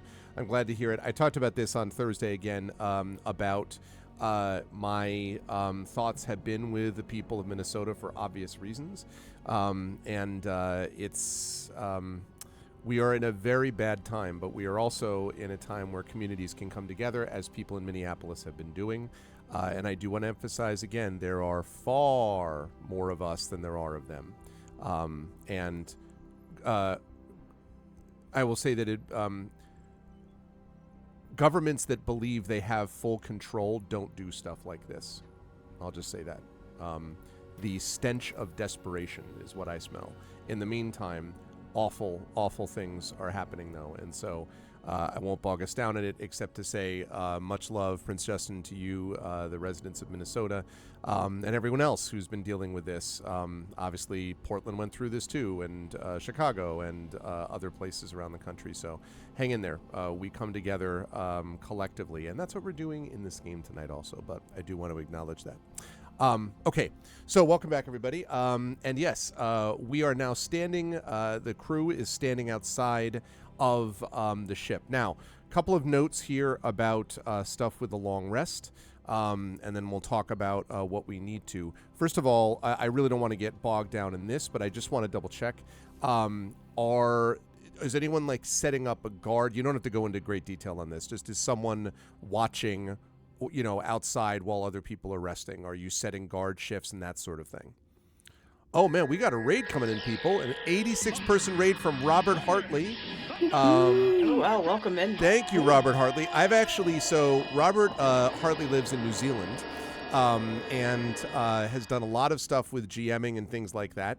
And I find I have actually lurked before and listened and learned some interesting things, and also does some readings and stuff like that. So man after my own heart. So thank you again to Robert Hartley for this. I appreciate it very much. And welcome to all of the folks there. My goodness. Windworm, Jen Wren, Talk Nerdy to Me. I love it. Vex Temerix, Robert Hartley himself, Nerdwitch, TR Madrid, Matter Dracani. I hope I pronounced that properly. Senhouse. Don't lurk, join us. No, listen, but I am joining you when I lurk. It's just a matter of time frame when I'm doing work, but I really enjoy it, so I will do that. Thank you so much, everyone, for the raid. I appreciate it. Again, Robert, thank you so much for the raid. Folks should be following on my channel, should be following him if you have not already. Because, as I say, a lot of interesting stuff as well. And welcome to Expedition from the Mysterious Peaks. This is a kind of a space fantasy mashup. And at the moment, these folks, it's a spiritual successor to the module Expedition to the Barrier Peaks, which is a module that came out in the 1980s. And so this crew is in the midst of exploring a starship and has found a mysterious data core, a mysterious virus, a mysterious tunnel, and a lot of mysterious skeletal bodies. And they're just finishing up a long rest before they go back in and figure what they want to do about all of that. So welcome, everybody. Thank you again, Robert Hartley. I appreciate it. And welcome, everybody, to the channel. If you like tabletop, you're in the right place. We do a lot of role play here. And you should also follow all these amazing people, by the way. Rhiannon, who is a wonderful player and author. Toya Kristen Finley, who is a wonderful player, author, editor, and game design narrative person that you should get for all of your needs in all of those areas. LaShawna Mwanik, who is a wonderful writer and editor and player. And Zach Clay, who is a wonderful GM and player and member of Gen GMs that I'm with and professional DM. So a lot of good people here. All right. On we go. So you're familiar with it. Yes, I would have assumed you would have been. That's why I mentioned it. Okay. So for the resting, we are in the midst of the long rest. So one of you is setting a guard. I just want to make sure that that's the case, that we are doing that. Yes? A guard? We don't need safety. Who needs Okay. Right. Shifts. You're I ambushed have to 3 hours work. in. Okay. That's fine. Okay, so at the end of this, so first of all, you all regain all your lost hit points. You regain spent hit dice. If any of you have used any hit dice to that point, have you used any hit dice, which you would be using on short rests? Had you used Yeah. any hit dice, any of you? So if you have, you're going to get half of your total number back, Zach, in the long Yeah. rest. I had Um, only used one, so I'm back up to full. Okay. And then also spell slots are restored, so, Staria, which you'll be happy to know about. So you are back in the healing mode. I will say though that as you're doing all this, and I'm sorry, unfortunately, Nulls, you're gonna. I know you were not, unless you want to like not do the rest so you can hold on to the one bard tail. Probably don't want that level of exhaustion, I'm guessing. So, you're gonna lose that, I'm afraid. But I do want to note that as you are all sort of resting on the outside, nothing disturbs you. But I do want to note that you also start worrying about that whole go to the outside of the ship thing, because the thing about it is, or go around the outside, the ship is plowed into the side of the mountain. It's literally like crashed into the middle of this area. And so what that means is that there's no access point to anything elsewhere in the ship other than climbing down a sheer cliff and trying to rappel over to where you think the tunnel might be, which is going to be exceedingly difficult, and an explorer's pack does not have full-out mountaineering gear. Or B, going through the ship that you folks did to begin with. So there's no real other access point outside. In fact, you think you may have remembered Doomig Rieger telling you that basically the ship was kind of like, they just sort of took the ship as it came and they built the forge within it and did all this stuff, sort of as this like, found fortress, I guess, might be the way to describe it later on. So you don't think getting around the outside is going to be that viable as you're waiting on the outside.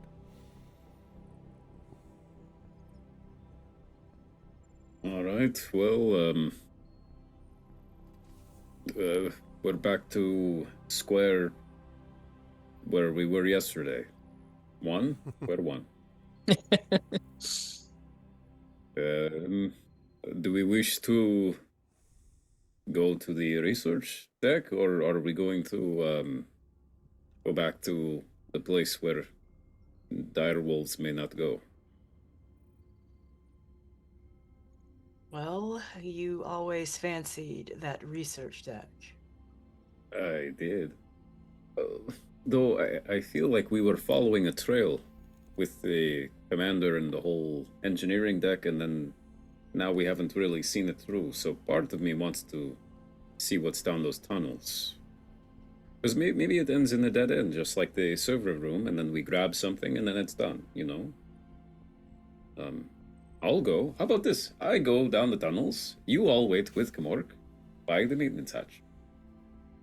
And what happens when we just find some bloody stumps? When you don't return? Are you implying that they are my bloody stumps? I would be. That will not happen because I have an energy shield, and also because I have this. And I hold up my two-way communicator. I say I will have you guys on the entire time. Well, I did not want to leave Gamork alone. I do not want to leave you alone. But if you are Also, that didn't you hard-headed... Didn't you also get kind of beat up pretty bad a couple of times? Jaraxxus raises his eyebrows that he doesn't have and says, "What? Come again?" Well, out of all of us, well, besides Gamork, I think you will be the next person that they had to heal the most. Are you sure you want to do this alone? And you are With not no a healing. gigantic dire wolf that Okay, just maims okay. and claws. All right, fine. Look, if we maybe I will Alright. say I am also interested in what you have found down there. To be honest, it's much preferable than going around looking at whatever research they have, these research places um, that is in this deck we have yet to look through. I propose this then. If the people that get beat up the most often are me and Gamork, then maybe me and Gamork stay behind, and the three of you, who are immune to getting beat up, go down the tunnel. There we go.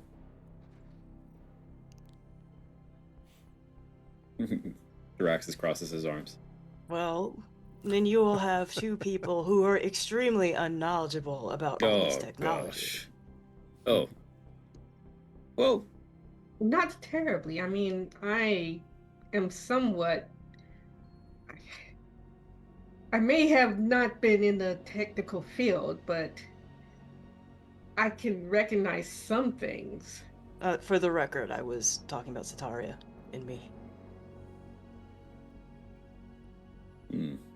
I can stay with Gamork because I think it does make sense to follow the trail, and Dr. Jaraxxus seems like both him and Raven having their knowledge of ships down there makes the most sense. Oh, so you're willing to leave the healing to me? and the seeing of dead bodies.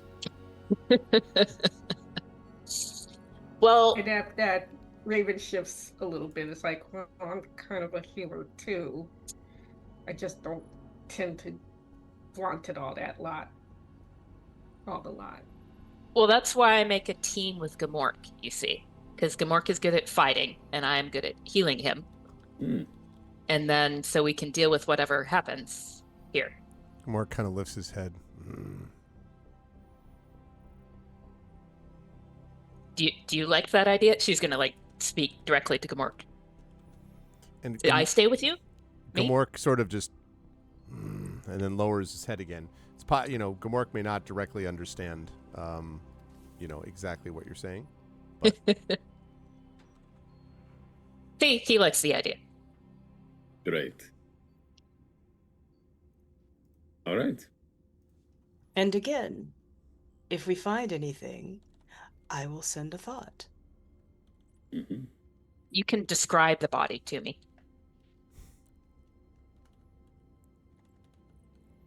I can maybe even try to influence your imagination so you can see what I see. Would you be Oh. interested in that? Yeah. Is Jaraxxus offended at the idea that someone else is influencing? I'm the only influencer here, to be clear. No, Jaraxxus has. I'm the influencer now. yeah, exactly. Yeah. Yeah, exactly. That's funny. Are you redoing your temp, by the way, Jaraxxus? Just quickly. Your innervate. Yeah. Theoretically, I can cast this spell any number of times until I reach the max. Something that also I thought was interesting is that in the new D&D edition, the D&D equivalent of this, they added an errata text that says that when you cast it in this way, you automatically get the max because you can just cast it at will until you do. Okay. So, yes, I'll cast it, and then I'll cast it again, and then I'll cast it again until I get 8. Okay. Essentially. That's fine. Gotcha. But yeah. Okay. All right. So to be clear, as you go back, all of you are going to return to the room where you were. Sataria is going to stay with Gamork, and Yep. Nals, Raven, and Jaraxxus are going to go down into the tunnels. Is that Yes. so? Okay. And Jaraxxus will leave his two-way communicator in an open channel so that Sataria is always clued in. Okay. For chat's benefit, for those who just came in, so this is the room that leads down to this series of tunnels, and I don't have a map for those. There's a reason for that, which we'll note a little bit later. So I'm going to switch back in a moment to the cams only, so you can get a better closer up look at these lovely folks. But this is the sort of setup, and this is what each of them look like. So, let's see, where's my... Yeah, so if I were to zoom in, this is what the 4 of them look like. And over here, you have your friendly, modified, cybernetic, partly cyborg direwolf, who was not apparently modified against his will. More about Gamork at another time. But, okay, so when you wait back up there, Sataria, as you were with Gamork, you are going to sort of be next to him. The 3 of you will then go down to more or less the same room that you were in. So the data core, whatever area that you were at, which means you're now going into that tunnel. And I should mention that when, who is going into that room first, the 40-foot room, the square room that had the data stuff in it? Who's setting foot in it first? I suggest anyone but me. Because Sataria and I had both been in it, and it seems like when a new person enters a room, here, Nalik, just take your right foot and brush it right over this threshold and look that way. So, Malik puts in a little pinky toe. So when you do that, a figure flickers and does again the tuk, tuk, tuk, but again, clearly Jaraxxus is not doing what happened before directly, at least not at you, and points at you, Knowles, and then points at the tunnel and says, "Danger, close gate." And then and the image vanishes.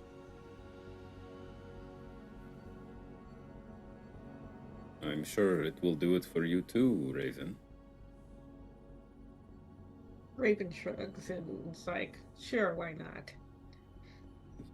So she also goes and stands next to it. Same thing. So it again comes to life. The image appears, but again reacts to you, not to Knowles this time, and moves jerkily, but not as like a recording, but like, and again points at you. Danger, close gate, and points at the tunnel again, and then disappears. Fascinating thing. I wonder if it's some kind of warning beacon. Can it be made to say more? Or why? Raven kind of stares at it and like approaches the where the image was and kind of pokes about the console where it used to be, or where it was standing. Okay. Nothing happens.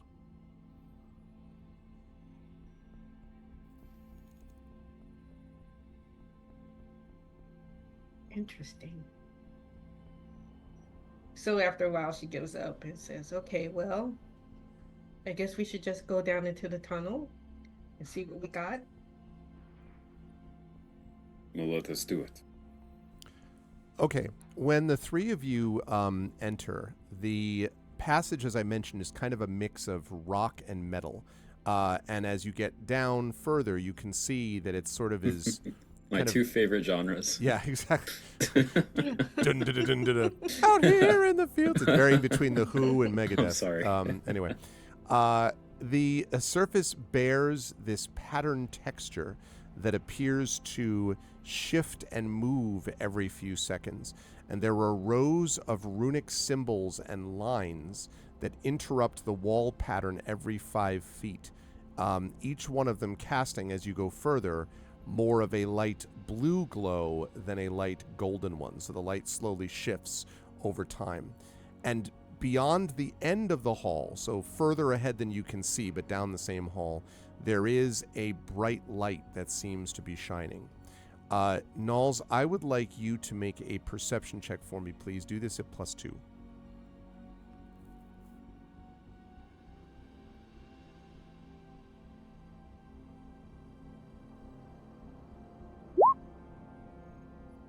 Is that a 22, I see? Yes. That's pretty good.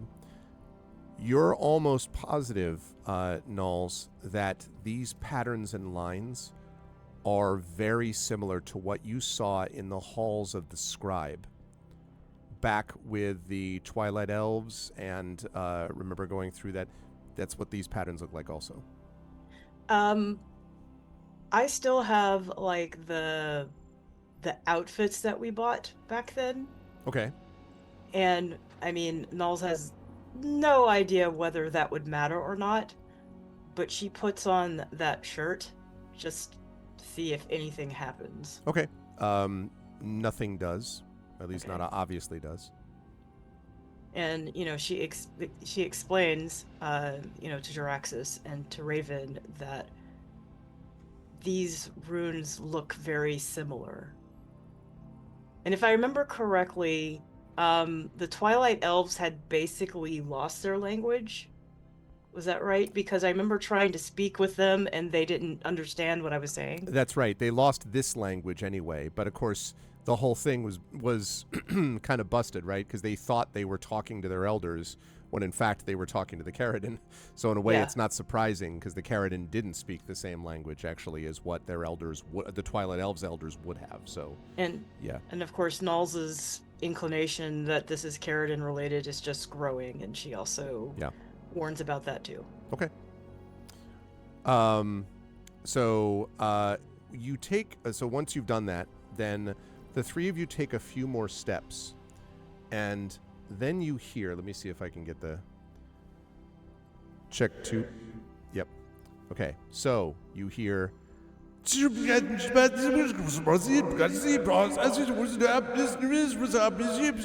I need a wisdom saving throw from the three of you, please.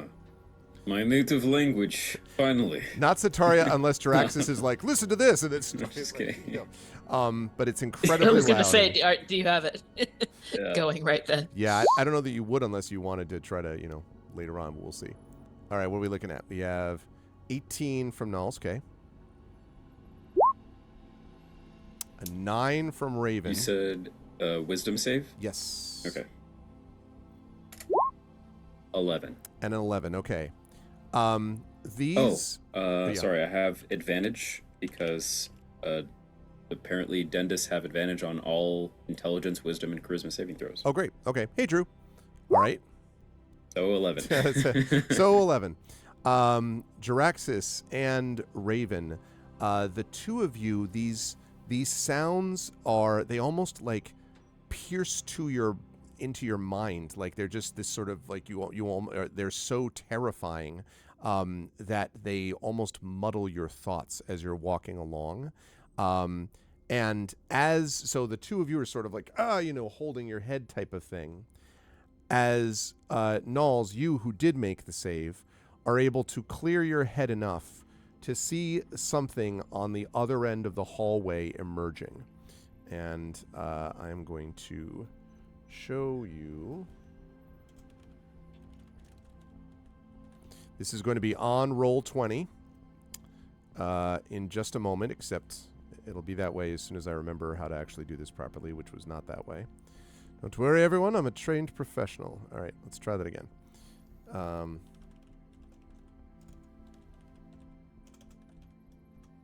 Okay. Right, so this, and okay. Sorry about the delay on all that. Okay.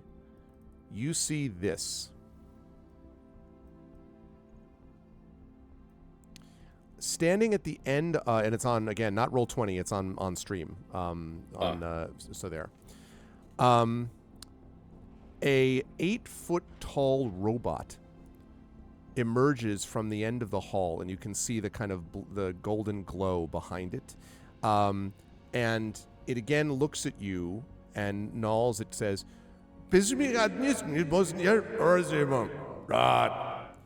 and then lowers its what looks like a rifle of some kind and fires. I would like initiative, please, from everybody. Oh no. Hang on just a second as I do this. Okay, great. Okay. There we go. Let's get some actual combat music going up here like this.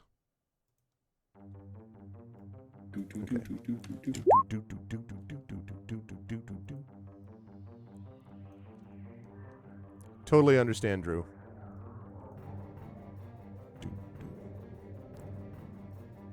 Okay.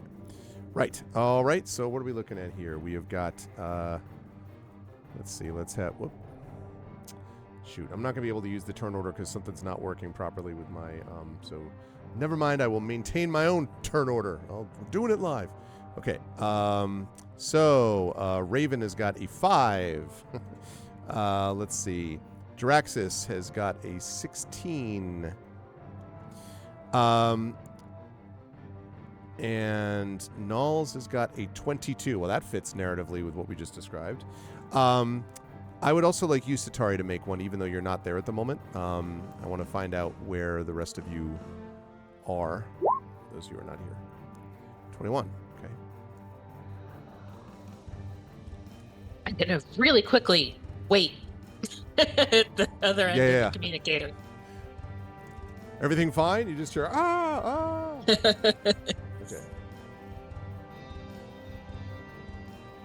Okay. Made sure I rolled for Gamork. Okay, so we have. Let's see. We have that. We have that. Oh, you all pretty much actually. Wow, that's amazing. Everything I had people for is pretty much exactly what the sheet looked like to begin with. So, see, to quote the guide Skyfall, sometimes the old ways are the best. Okay, so this one is that, which means if I can find my, here we go. Right, okay. Great, wonderful. Okay, first to act is going to be, Nulls. So you can see this thing, which is moving towards you, and obviously not in a friendly way. You can see that it's the sort of rifle that it's got, that it's carrying is this. You can see it glowing like it's charging up to fire. Okay, where is everybody in relation to me? So you are right with your companions. It's a wide enough passageway here, or wide enough tunnel, that they're pretty much right next to you. And of course, Satari and Gamork are above, not anywhere close to here. You're probably about, I would say, incidentally, 50 feet, maybe 60 feet from this thing. Okay, so wait, let me see something real quick. Yeah, we're doing theater of the mind here, folks, because I don't have a map for this. What is this? I'm looking at, no, but that's 15 feet. It's 50 feet away? About 60, 55, let's say, feet. Okay, I can't cast Thunderwave yet, because it's too far away. Could walk up to it and do it. No, I'm not doing that. Okay, just let me know. So I can shoot my light crossbow of wounding at it. Okay. And also, I can also send a message to Sataria after I shoot, right? I would just double check to make sure it's if it's a bonus action. Because the message you have, well, you're able to sort of communicate telepathically anyway. What's the range, by the way, on this? Oh, it's like planar range. Oh, okay. Okay. Yeah, you can send the message across any distance and even to other planes of existence. But if the target is on a different plane than Does it say what action it is though? If it's a one action, unlimited. If it's an action, then you can't send it at the same time that you take an action to attack it. All right. Well, what I'm going to do is I'm going to shoot, and I don't think there's any place to take cover, is there? Like behind your companions. Okay, well, there's no reason to take cover yet anyway. All right, so I'm going to shoot. Okay, go ahead and fire away.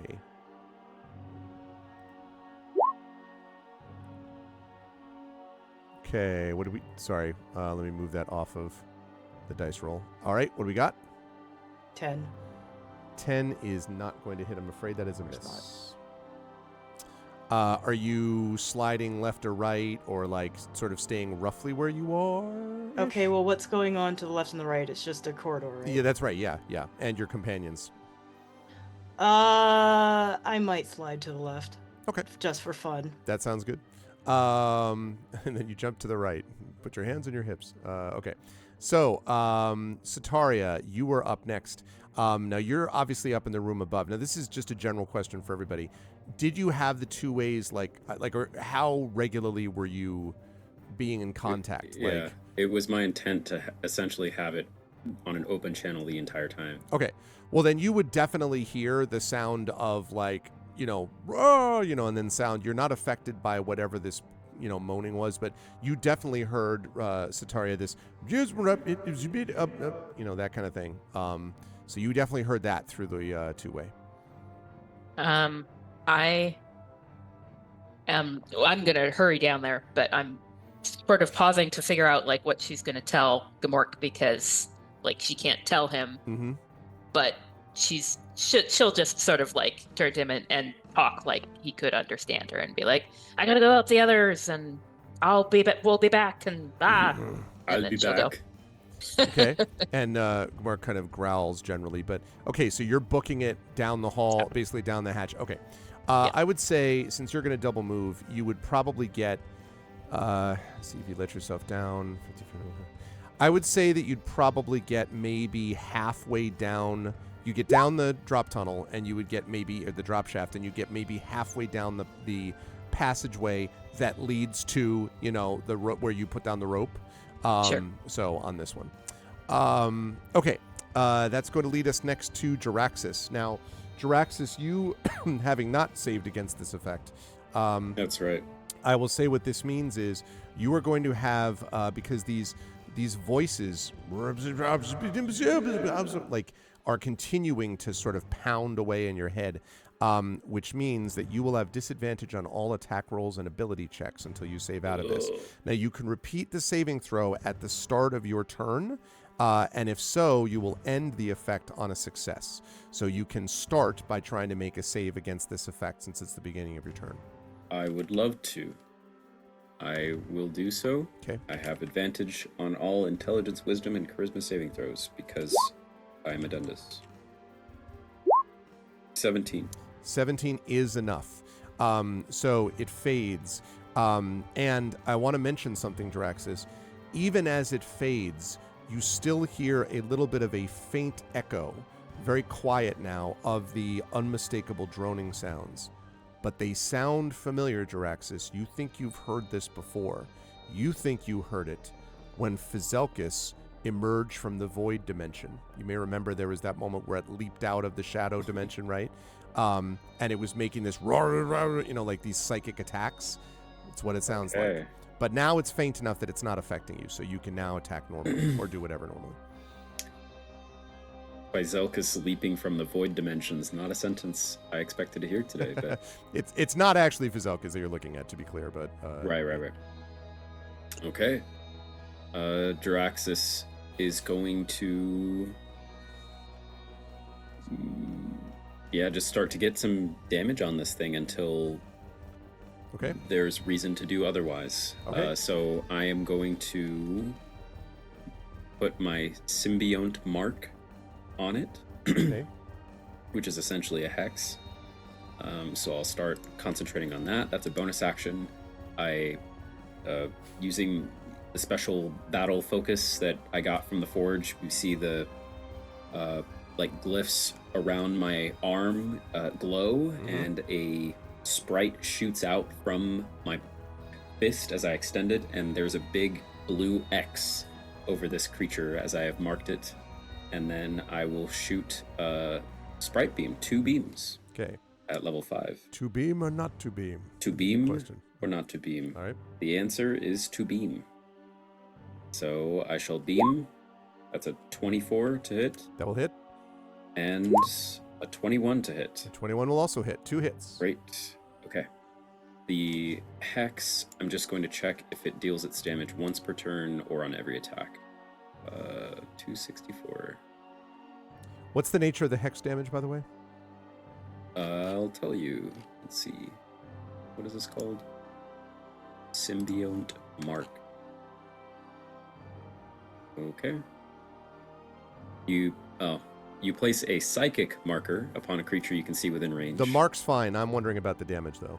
Until the effect ends, you deal an extra 1d6 psychic damage to the target. This thing is immune to psychic damage. Oh, and so we learn.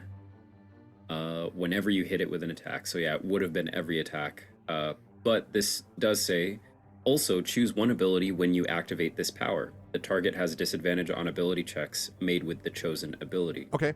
I will choose. So it's ability checks, like skills, so it's not saving throws. Mhm. I'll choose strength, so that if it tries to like athletically grab us or something, it has disadvantage. Okay, got it. All right, so that's a shame. So this will just be straight sprite damage. Sprite damage. Sprite damage, which is a D10 plus my int. I prefer 7-Up. That's why I'm giving you sprite. All right, so I'll just do all the damage at once. Okay. All the damage. All the damage. Wow, God that's almost damn. max. All right. That's 27 sprite damage. Quite a bit of As sprite damage. Draxus shoots out these beams of Esper energy, Yeah. and then I'm just gonna slowly and epically walk forward towards it as I'm shooting Dramatically. fearlessly. Okay. Yeah. All right. Now, all right. Well, Gamork is going to basically go over and then growl loudly and basically bark and growl down the At the vent. Yeah, basically at the vent. That's pretty much all that it can do at the moment. All right. Now the bad guy is going to go. It did get to go just in front of you, I'm afraid, Raven. And so it lowers that rifle that I was talking about and then is going to fire away. Let's see. And it's going to do so at Draxus. Seems reasonable. Yeah. Okay, so let's see. You're looking at a...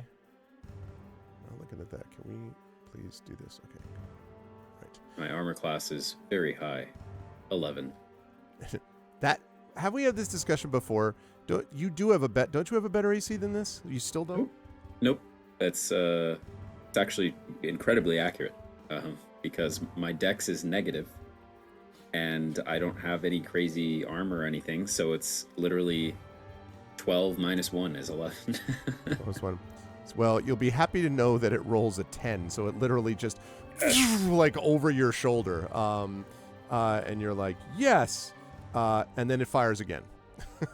And it rolls a 10 Draxus, again. Oh my goodness. Yes! Draxus just sort of shoulder checks the laser beams as he goes, and given that he has his recording unit on, and this whole adventure is just recording everything he's doing Yep. in his mind, he just will whisper quietly, he's like, this is going to look so good later. As he is. So it misses you twice, but continues to stride forward towards you after its two Great. attacks. Raven, you are up next. What would you like to do? You heard. Oh, first, actually, try to make that save for me. Which and way? This is a saving throw for a wisdom saving throw. So you're going to make that wisdom saving throw again. Yes. Is that what is that? 13. That is not enough, I'm afraid. So you're still, it's still making that weird, it's very hard to concentrate. So it means you have disadvantage on ability checks and attack rolls. You're going to be able to make this, try to make the save again next turn, but unfortunately, Well, that's where we're at. one thing she can do is put on her protection armor. Yep. So she has her it's not a bracelet. Is it a brooch or a bracelet? I think it was a brooch. Yeah, I she- think they were she boots. touches- Yeah. No, brooch. Like a brooch. Oh, brooch. Oh, that's right. That's Yes. right. That's right. So she grabs her brooch and does the magical, Magical girl transformation. Yep. magical girl transformation, but it's like dark armor. Yep. Yeah. So she has that. Dark armor. Okay. Love it. Okay. Yeah. And then are you charging at it? What are you doing with this thing? Let's see. Draxus is walking towards it. It's walking towards Draxus and the rest of you. I am let's see. I guess it's kind of making it hard for me to think.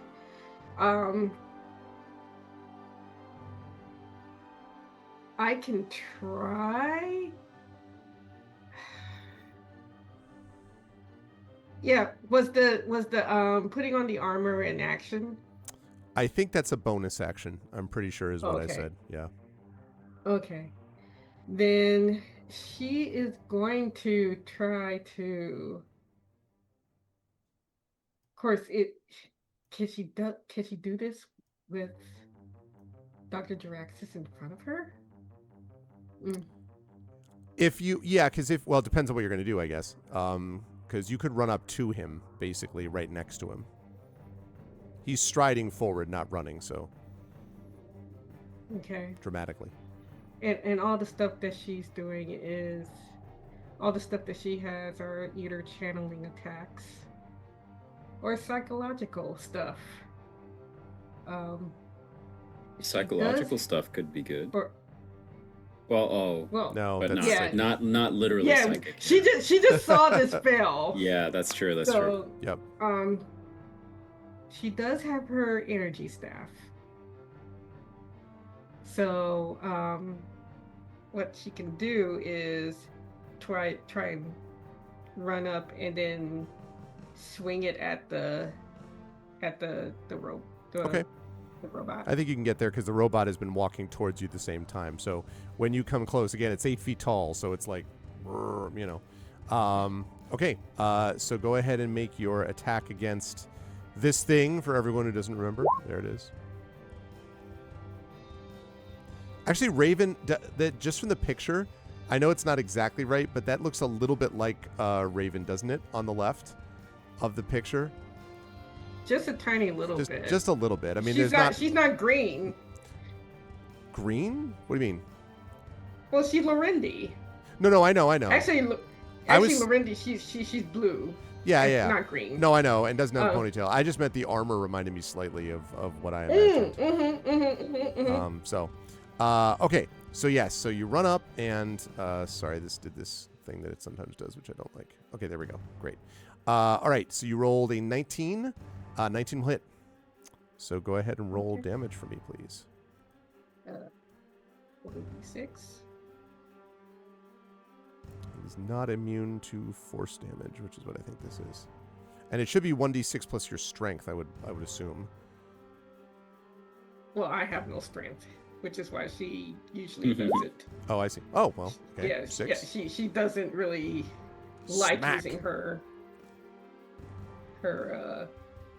staff. It does hit though, and knocks it back. All right, Raven, good stuff. I won't ask you where you're going to move because you move by running up to it.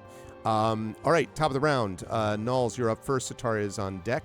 Nulls, you see Raven engaged in combat with it, melee combat, and Jaraxis firing sprite beams as he dramatically walks forward. So, casting Blade Ward would not be a bonus action, would it? Don't remember. Probably The not. I spell- think it costs an action would be my Yeah, it belief. usually says whether it's an action or not. Yeah, it says casting time 1 action. Yep. All right. Okay, so Nulls is going to shoot again All right. and hope it hits this time. Okay.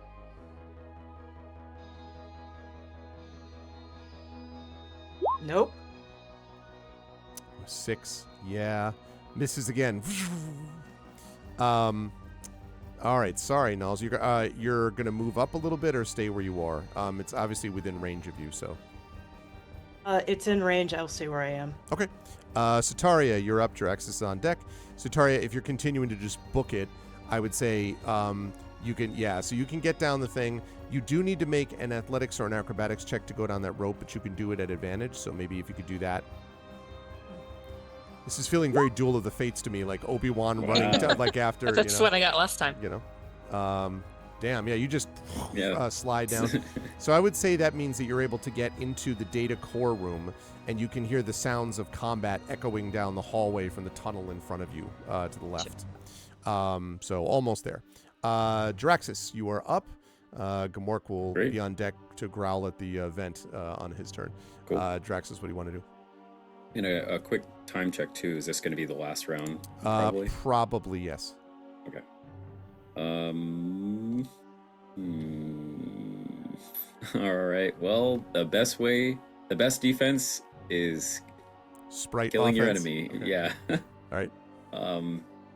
When there's more stuff around is when I kind of pull out the more control-y spells like Gravity Sphere and Mhm. Temporal Fault and Push, or Command even. But I think I'm just gonna shoot the thing. Okay. All right, here we go. 16 to hit. Will hit. Yay. And a 24 on the second beam. Will definitely hit. Your Sprite beam is just Yeah. pew pew. Draxus will continue walking forward epically and will deal a d10 per beam, +4 per beam. Okay, so 10 and 1, so right down the middle. 19 19 points of damage. points Okay. of force damage as Draxus is continuing to shoot at the thing. Again. And you're still walking forward, although I guess not close enough to be in melee range, right? Yes. Okay. All right. Gamork growls appropriately on his turn. It is now the bad guys, and since there is now a Raven on top of him, he is going to attempt to slam you, Raven. And he's going to do so multiple times. So with his free arm that does not have a rifle in it, he is going to attempt to slam. So we are looking at an 18 and a 16. Do either of those hit your AC with the powered armor stuff? Yes. Both of them hit? Both of them hit. What's your AC? Is it 15? Is what it would normally be? It's currently 14. Even with the... Oh wait, no. No, because right now the suit only works against saving throws right now. Oh, I- okay. Yeah, so if That's right. it okay. goes up in class, then I get go up in armor. That's right. You can upgrade it. Okay, I remember. Okay. All right, so you're going to be hit twice. So, let's see.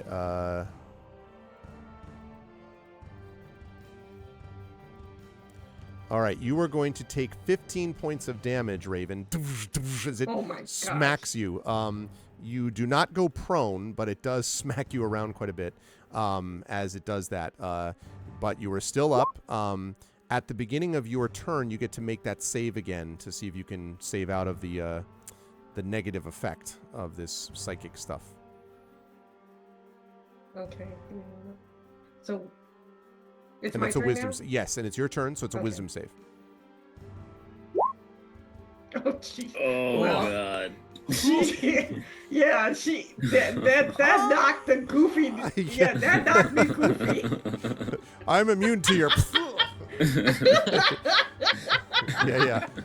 Your psychic damage is So- set. Now this other damage. Okay. All right. So you're still unfortunately at disadvantage on attacks and ability checks, but you are standing in front of it. You have gotten smacked around a bit. It has also definitely been hit quite a bit. You can see some sparking areas, places where its metal plates have been peeled off and so on. So you folks have done some damage to it, but it is still up. What would you like to do? So yeah. Gosh.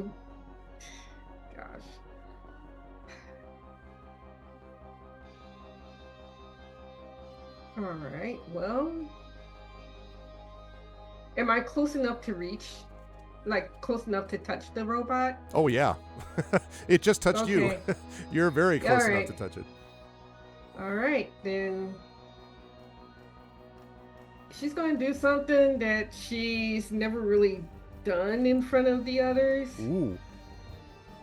She's going to basically do trauma, Trauma. which is it's a foraging attack. And it's by touch, Yep. and it causes a rupture to form on the creature's body. So I'm making a melee foraging attack. I love it. I just need to now figure out how to do that. So you should have on your sheet, there should be what your forging attack, which is based on, I think, your, whatever the modifier would be for, I think it's probably, it's either dexterity or Charisma. charisma for you. So it would be, It's charisma. and I think you'd be proficient in it, so it would be D20 plus charisma plus what would that be? +2 now for proficiency, or +3, I guess. Three. +3. So D20 plus charisma modifier +3, and this is necrotic damage you're trying to do, and it is not resistant to that. Yeah. Okay, so Yeah, what's 1d20 your Yeah, a D20. What's your charisma bonus? Is it 3 or 4 or 5? It is give me a second. My charisma bonus is 3. Okay. Okay. So D20 +3 +3. So D20 +6 basically would be the attack, Right. I believe. All right. Okay. Oh, Well. and isn't she afflicted by this Oh. curse thing too, or No. this? Yeah. So she would have Yeah. disadvantage anyway. You should Yeah, roll it I again. I don't know why. I should roll Well, again. I mean, I theoretically guess. yes, but I also have a question Okay. because, Although, wait, you have your mark. Yeah, wait, Draxus, you have your mark on it, right? So, that only makes the robot have disadvantage on strength checks. okay, that's right. Okay. Yeah. I do have my once per short rest ability though, for this type of cybermancer that I am, that says perfectly balanced. When you or a creature within 30 feet of you makes an attack roll, saving throw, or ability check, you may use your reaction to have the D20 roll be treated as if it had rolled a 10. You can choose to do this after the die is rolled, but before you know the outcome. Which Okay. I guess is in the case of like if we didn't know the outcome. Okay. So right now you're Um, looking at a 2 + 6, but you're saying you could make this a 10 + 6, is what you're saying? Yeah, and Okay. I think even based on how this is worded, even if the rolls are with disadvantage, I'm choosing to do so after the die is rolled. Totally. So If you Okay, want to yeah, use that, you I'll- can. I do, because that's going to be a lot of damage. That's a hit. Then Yep. I'm here to tell you, 16 absolutely hits. Yep. So that means, Raven, you did hit. So, and this thing, Yeah, right now she's just flailing. Yeah, yeah. yeah. Diraxis grabs her arm and feeling the necrotic energy on her hands, like I don't know what this does, but we'll put your hand on the this robot. way. Yeah. Okay. Are you using this, by the way, at just rank 1, Raven? Like not trying to do it at a higher rank? Oh rank yeah, 2? you have potentially Oh, higher that's levels. Yes, right. you of have, you have slots. access to it. I'm not trying to play your character for you, though. I was just curious because it's the No, first time you I used totally this. forgot. I can do this at rank higher. So I can do, yeah, How much I can damage do is that if this. you do it at rank 2? 2d10. No, it's more than that. Really? I'm looking right at the thing, which is why I know. Yeah. It's a lot more than that. Okay. Okay, Some well, might say oh. twice as much. That's right. Rank 1 is 3d10. If you cast it at 2, it's 4d10 necrotic damage. all right, then let's do 4d10. I love this image. Also, you're right next to Jiraxis. Jiraxis, like, what the hell are you doing? Like, 4d10. Let's go. Give me a second. Wow. Yeah. Here we go. Pretty good. Yep, 18. Okay. So, yeah, you can see these black. What does it look like actually when it? What you describe it for me? What does it look like when it does that? Well, basically, it's like black sparks going from her fingertips, and when she smacks her hand on the robot, these like oozy gashes appear all over its skin. Nice. It does that, and you can see it sparking.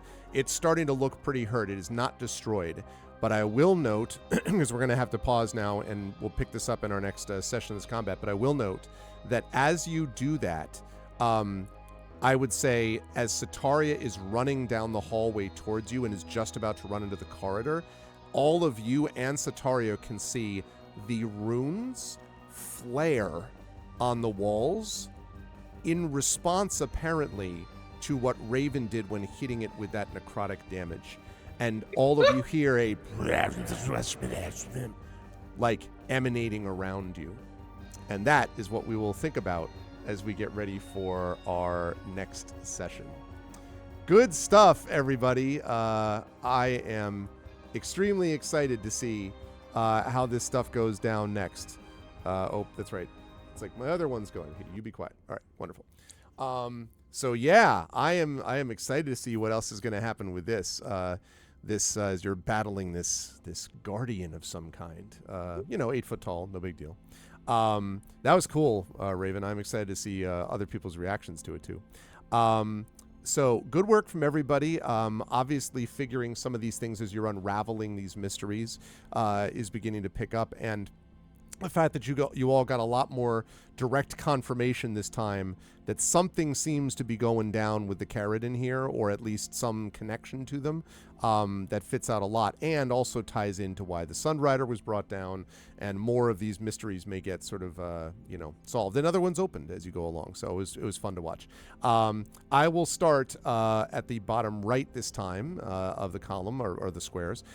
Zach, good stuff from Jiraxis, and man, you were like pew pew pew, like in combat you were hammering away at this thing with the sprite beams, and also had some big checks on the computers to be able to determine what was going on here. But of course now figuring out what it is that you're looking at with this, since you were up close and personal with Raven's little attack that was just done, it's going to be very interesting, I think, to see how Jiraxis reacts to all of it. How'd you feel about today? Where will the fine folks find you next? Yeah, today was great, very interesting, as we're continuing to delve into the bowels of the ship, as it were. I'm excited, and the revelation as well that the virus that crashed this ship is the same virus that crashed my ship, and what that means, that's going to be very interesting. Mm-hmm. But also, as we're going down this hallway, it feels like we're going to find something, because that valuable information or stuff is being guarded by some guy that goes so that's a common trope. Yes. So I'm excited for that. People will find me again here for this, of course, and also on our Vocalists, which is our once a month voice acting stream that we have on this channel. Right now we're voice acting Citizen Sleeper, which is another sci-fi game that's incredibly well written, and we're enjoying it quite a lot. You'll also find me as part of Gen GMs, which is Greg and my D&D DMing podcast advice show, and then also on my own channel and Twitch and YouTube and website, etc., etc. That's all for now, I suppose. But yeah, it's been a lot of fun. Awesome. Thank you, Zach. And yes, more Gen GM stuff coming very, very soon. We are actively in it, so definitely check that out. Thank you, Zach. Good stuff tonight. LaShawn, as always, I feel like every time we play with you, that there's some cool little new twist that gets added from Raven. And I also love the fact that the ability is actually called Trauma, given the previous stuff you've discussed with Raven. I think that really fits. That image of like being smacked around and just being like, I can't take this, whatever, and then and Jiraxis, I'm really glad you hit with the attack with Jiraxis helping, because I think that just sort of fits it narratively too, was great. And again, resist psychic does not resist necrotic. But also, being in the midst of this thing and dealing with this weird virus-infested amalgam of metal and rock and what that all means. There's a lot for Raven to take in, but I'm really interested to see how that plays out in terms of the reaction to your having used that ability and what happens afterwards. How'd you feel about today? Where will the lovely folks find you next? Oh, that was fun. That was actually, and I've been trying to figure out when I can use that particular spell. Seemed like a good time. And now was a good time. Yep. So yeah, that worked out very, very well. And there are reasons why she's never used it. So I can't wait to delve into that the next time we meet. Because it is kind of dramatic, but also there are reasons.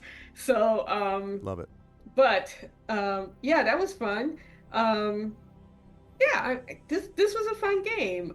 Basically, looking forward to see what happens next. And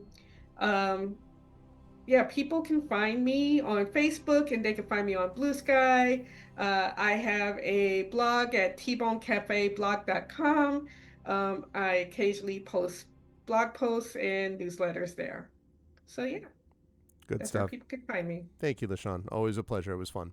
Toya, again, always a pleasure as well. Also fun. And I also like the fact that Knowles, again, narratively, I just love how much the dice connect to these things, that Knowles was the one that was not sort of, affected originally by the creature's sort of psychic attacks, but also that Knowles was the first one to notice the stuff with the runes being just like the Caridin stuff, which makes sense because it was what you noticed when we were in in Celis and the Twilight Elves realm. So, and it's going to be very useful, I think, for Knowles that can access the Dream Realm to be able to sort of access things outside of just the weird techno whatever psychological techno psychic mix that you're dealing with right here. So that's going to be interesting to see. How did you feel, Toy, about today? Where will the fine folks find you next? Yeah, I liked the dot connecting, and now we've got the runes flaring as the robot is being damaged, which just further lends to like all this being connected to the Caridin. And I remember that one time where there were the roots underground, and there was that one Caridin that we attacked, and like destroying the roots. I don't think it killed her, but it made her flee. So that's really interesting, and I'm getting some other thoughts for that for the next time that we come back to combat. Also, I'm enjoying the fact that, all of this is apparently descended from the Tasmanian devil. But anyway. But yes, I would need to so- do that bzzz, sound as well. So. But you can find me at schnoodlemedia.com if you need any editing help, if you need any game writing help, if you need any game editing help, please contact me at schnoodlemedia.com. I am also working on my own interactive fiction right now, so if you would like to support that, you can also hit me at Ko-fi. The link is in the chat. I'm just going to be chilling as usual, and I will see y'all here next time we're here. Awesome. Thank you, Toya. And yes, as I always say, please do reach out. Toya is really awesome and highly capable in all those things. So you should definitely reach out to her for all that. Thank you, Toya. And last but certainly not least, Rhiannon, early on, healing that was necessary for Sataria. And then you all did decide to do this sort of long rest. But again, your sort of not just as the healing, but figuring out aspects of, I love the fact that you were the first one to set foot inside this archive library data place, and at least sort of familiar enough with that. By the way, I'll stand by the fact that I don't care what sort of dimension you're in. If anyone's ever done any research in a library, you'll know what a freaking library is, whether it's got computers or books in it. I'm just saying right now. But anyway, so that was fun. And now the fact that you're racing down the tunnel to be like, get up to them Right. is going to be interesting. So how'd you feel about today? Where would the fine folks find you next? Today, great. I enjoyed the sort of like dynamics of who stays, who goes, Yeah. who's good at what, who thinks they're better at what than other people. Mm-hmm. That was a real blow, letting somebody else be maybe the healer, but Sataria's running, so she can be the healer after all. Are you muttering? Is Sataria muttering to herself like, I gotta get? I told you I'm the only healer. Like, type of thing. So, and folks can find me. My other stream is on hiatus right now, but check out my books, my Silver Urban Fantasy series under Rhiannon Held, my space opera under RZ Held, and next month I should have a short story out, but not yet. So I'll tell you about that then. So you'll have to just do my books for now. Awesome. And you should definitely do that for sure. Good stuff, everybody. I really enjoyed this crew. I'm excited for us to get back to it next month. Hopefully we can get 2 sessions in next month. That'll be great. We'll see. But regardless, great to have everyone here. Chat, can we get some love for the amazing members of the Expedition crew? Thank you to Rhiannon Held, to Toya Kristen Finley, to LaShawn M. Wanick, and to Zach Clay. Great work, people. I will see you folks back here next month. Night, everybody. Bye Thanks for coming in. now. Alrighty. Good stuff. I really, really do. I really enjoy being able. This campaign is so much fun because of how different it is from the other ones that we do. Each one of them is different in its own way. But like I just love the fact that this has got this other angle to it. And figuring out who is, as Rhiannon was saying, who is best for a particular thing and what they're good at or what they think they're good at. That's always fun also. And there's a lot more where that came from, basically. There's a lot more that we will have to address guess as we go through. But I am very excited to see what on earth. Oh, okay. I was like, what the heck? That's because I had that wrong. But now that's fixed. Okay. That's there. Wait a second. Somehow this got shifted and I did not have my camera on like that. There we go. Lovely. So yes, that was a ton of fun, and we will be doing more of this. My ideal would be to get 2 of the Eberron sessions per month. We've been pretty consistent about that. To get 2 expedition sessions per month.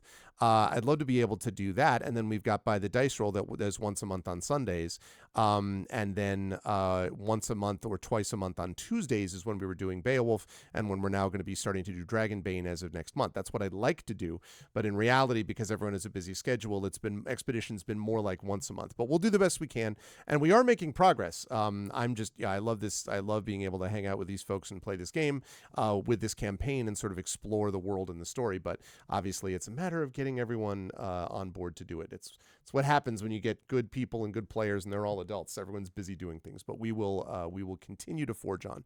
I'm very grateful tonight for everyone who stayed and watched this and hung out with us, and I was grateful as well again to Robert Hartley GM for the raid, and I hope you folks who came in. I noticed that there was a follow in the middle of that, so thank you for those of you who followed.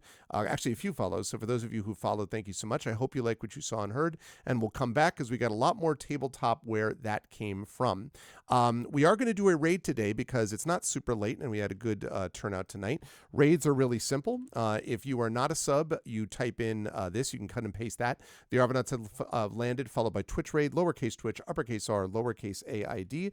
If you are a sub, you're going to do this. The Arvanauts have landed, Twitch raid again, and then you can do all of the emotes. Arvany Roar, Arvany Smug, Arvany Love, Arvany Blown, all the Arvanys. We have a lot of amazing emotes on this channel, and if you sub to the channel, you'll find that out for yourself.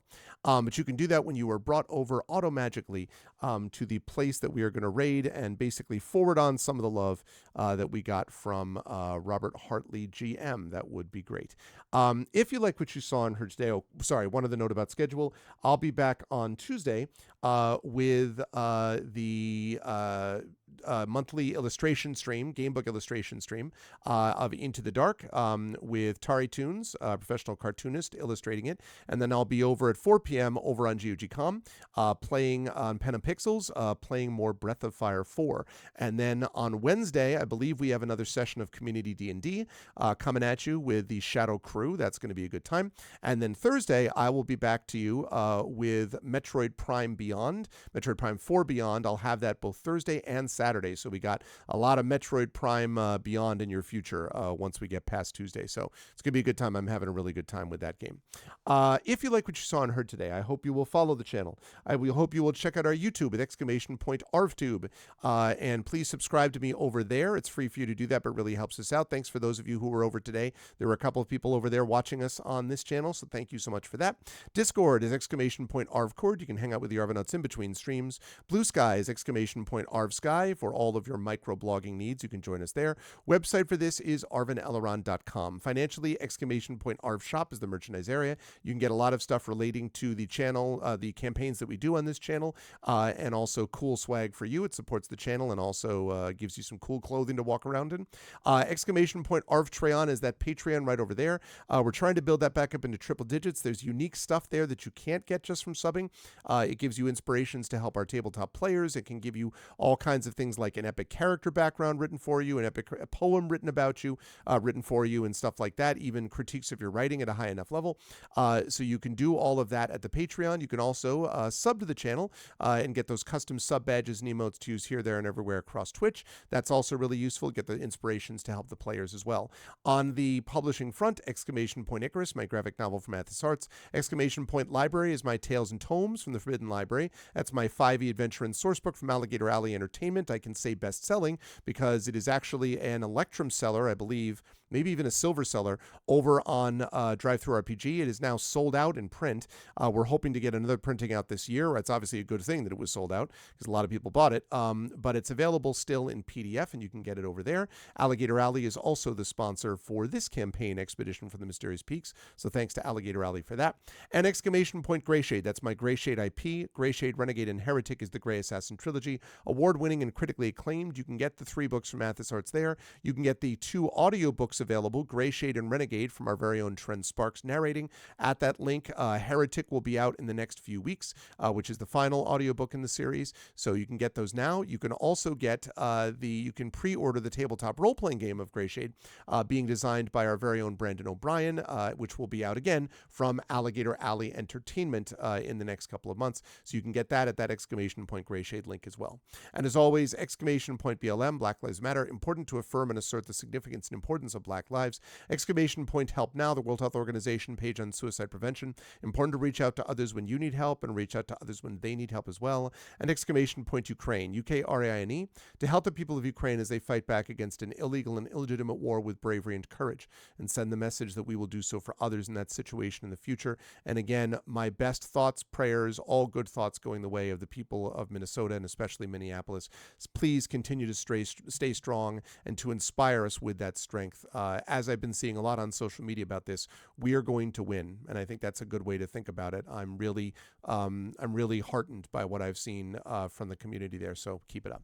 Thanks to everyone who was here today. Please don't bail yet because we're going to do a raid, but thanks to everyone who's here today. Thank you to my wonderful mods who are the best in the business. Thank you to Prince Justin, to Drew the Damager, best in the business. Thank you to my Patreon supporters and subscribers, Prince Justin, Drew the Damager nonstop.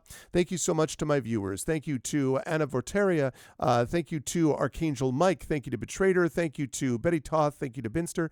Thank you to Chelios, to Choppy Fox, to Conishan. Thank you to Daedalus Gamer. Thank you to Dead Like Me Dead. Thank you to Definitely Not Random. Thank you to Duncan Eats Chicken. Thank you to Dusky and Rain. Thank you to Excel, Jagtris, Jen Ren. Thank you to Camino Samurai. Thank you to Kami. Thank you to Kimmy Cakes.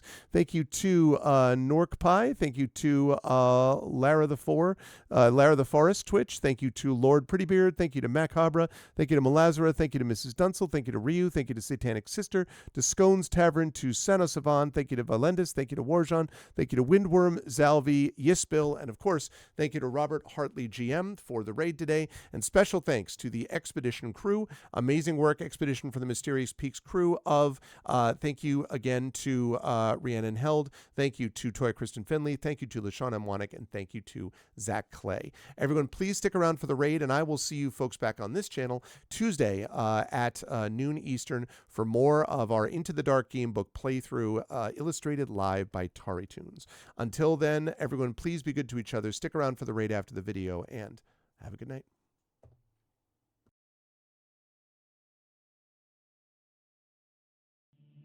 Most folks